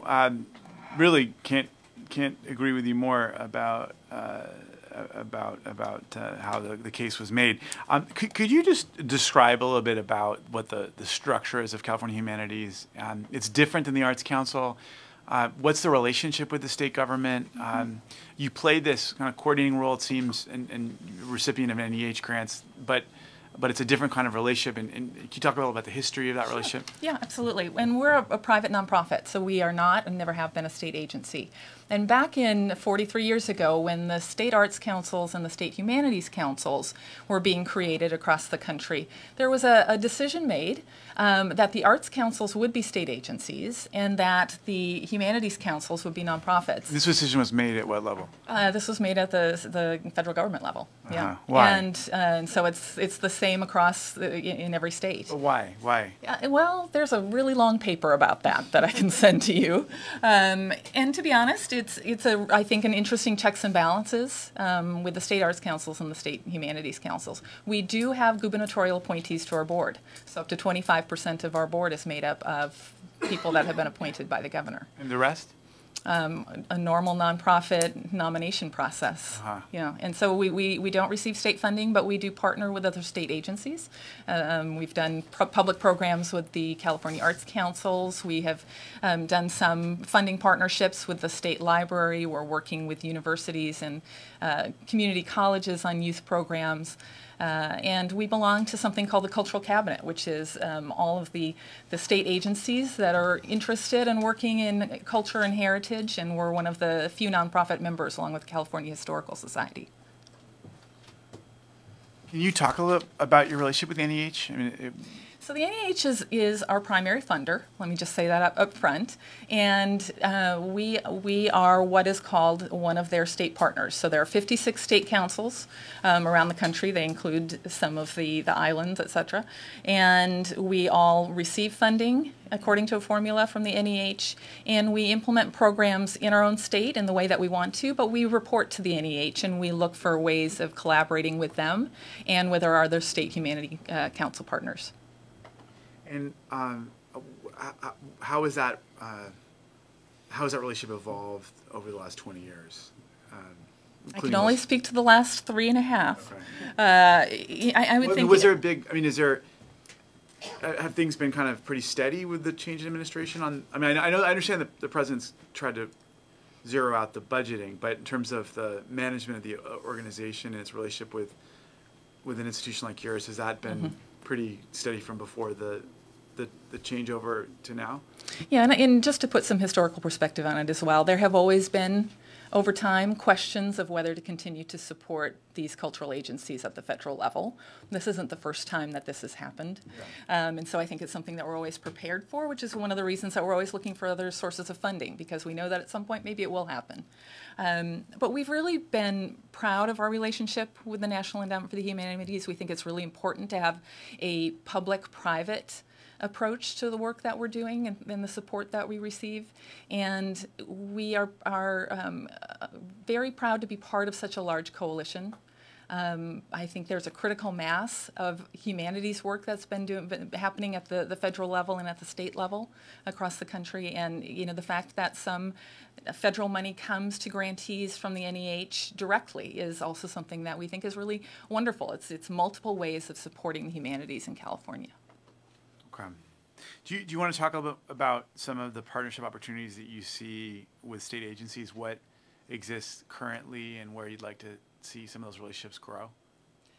We love sitting at the table with the other state agencies, the cultural agencies, because we all have a common goal to really preserve and help our communities thrive.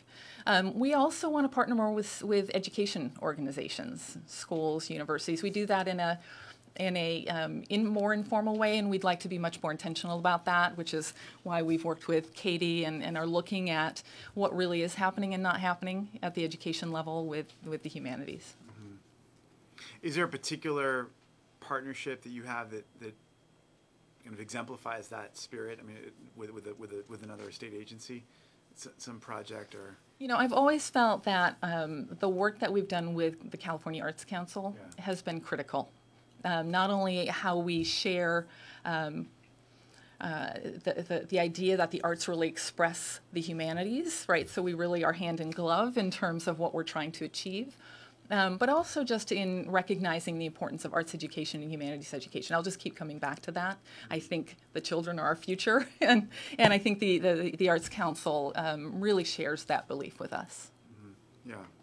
So almost like you should make a song about that. Well, I've got a tune in my head somehow.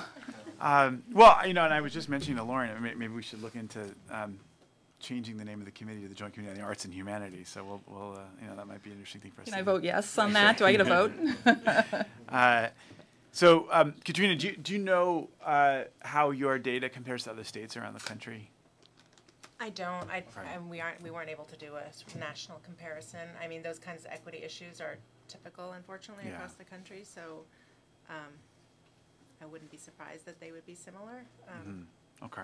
And have you spent any time looking at, and maybe any of you can comment on this, the extent to which there's some really good best practices in terms of coordination between humanities institutions and schools that we ought to figure out ways to try to scale? I think there are things, like I think of the UC Office of the President has outreach to K-12 public schools where they support professional development for teachers. There are certainly individual institutions of higher education that do outreach into schools. I don't know, Julie, if you could think of other specific examples. It's certainly written into state policy that all students should have access to humanities education. So I think that the exemplars would be sort of one-off local partnerships more so, and then those supported by the UC Office of the President's programs, yeah. Okay. Subject matter projects. Okay. Well, thank you. Thank you to the three of you, and thanks. Obviously, so much of what was on display here today is the result of your hard work identifying worthy projects and then getting them the funding they need and giving them support they need. And I certainly appreciate it a great deal.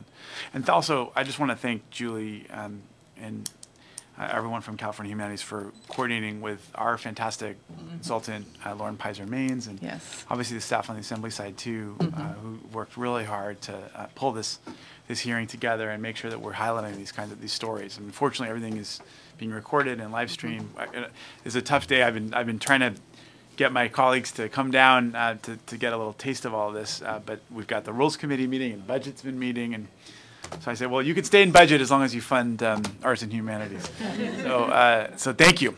Now, we've got a number of members of the public who want to make sure that their voices are heard as well. We've got Bob Benedetti. We had to leave. Okay. We've got Michael Shanklin from Kidspace Children's Museum and come up from Pasadena. No? Okay. Carlin Nafee? They left. Oh, this is there's attrition here, Karen Kengel from, okay. Jonathan Pacheco-Bell from the County of LA. Oh, there he is, okay. Jonathan got the later flight. That's good. Come on up and provide us with your testimony. And then we're going to hear from Alejandra Bell, who may have already left too. No, she's here. Oh, she's still here, okay. That's my wife. All right, why don't you come up? We'll have a family affair at the dais. Come on up. And we'll start with you, Jonathan.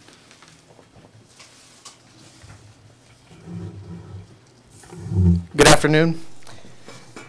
My name is Jonathan Pacheco-Bell. I'm a resident of the city of Pasadena. So on that note, I want to say shout out to Senator Portantino and Assemblymember Holden. Thank you. Yeah, they're both in budget committee, I think. So we know they're busy and they're taking care of us. So shout out to those two representatives from our state government.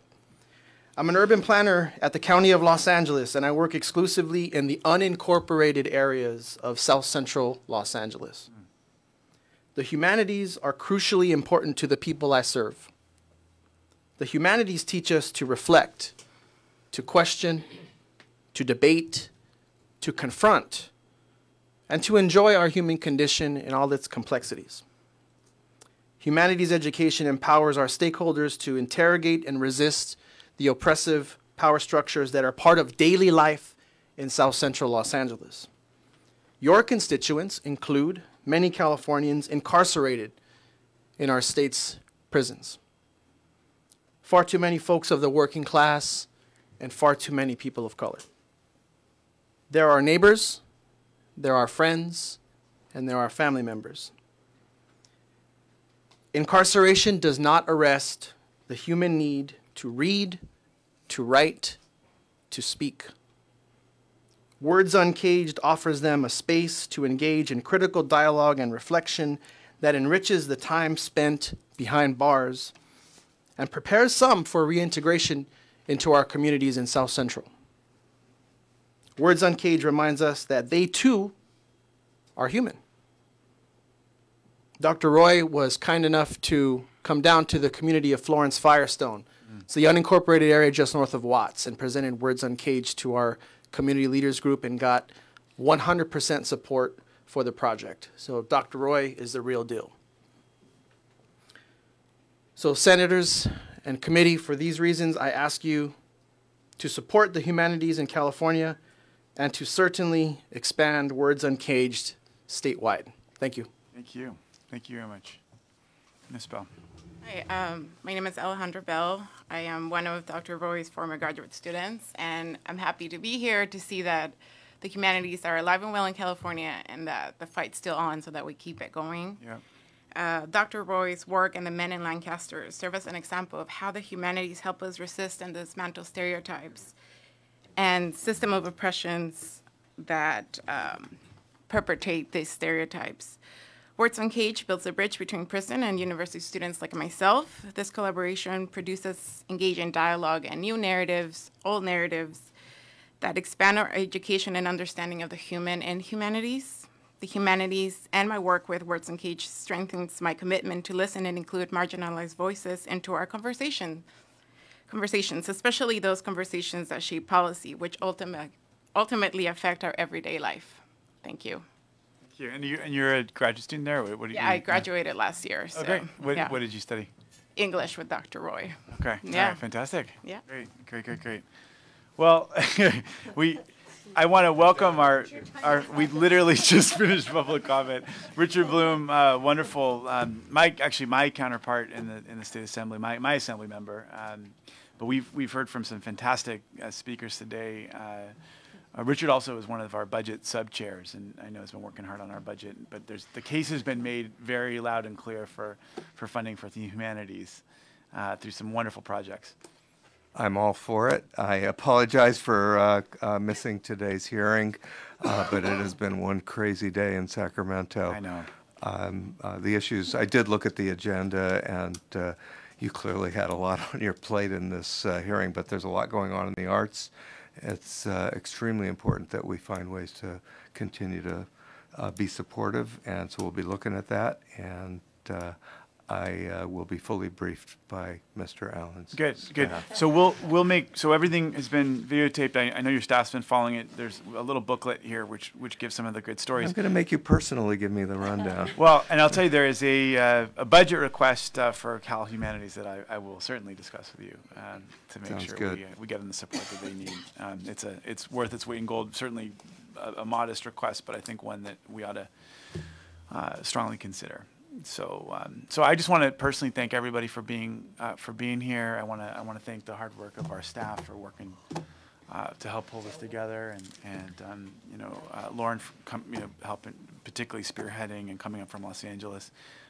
We heard some fantastic voices, and I really got a good sense of how lives are being changed in all sorts of good ways, large and small, through the work of our humanities leaders. And so I really do appreciate it, and thank everyone for their testimony today. With that, our hearing is hereby adjourned.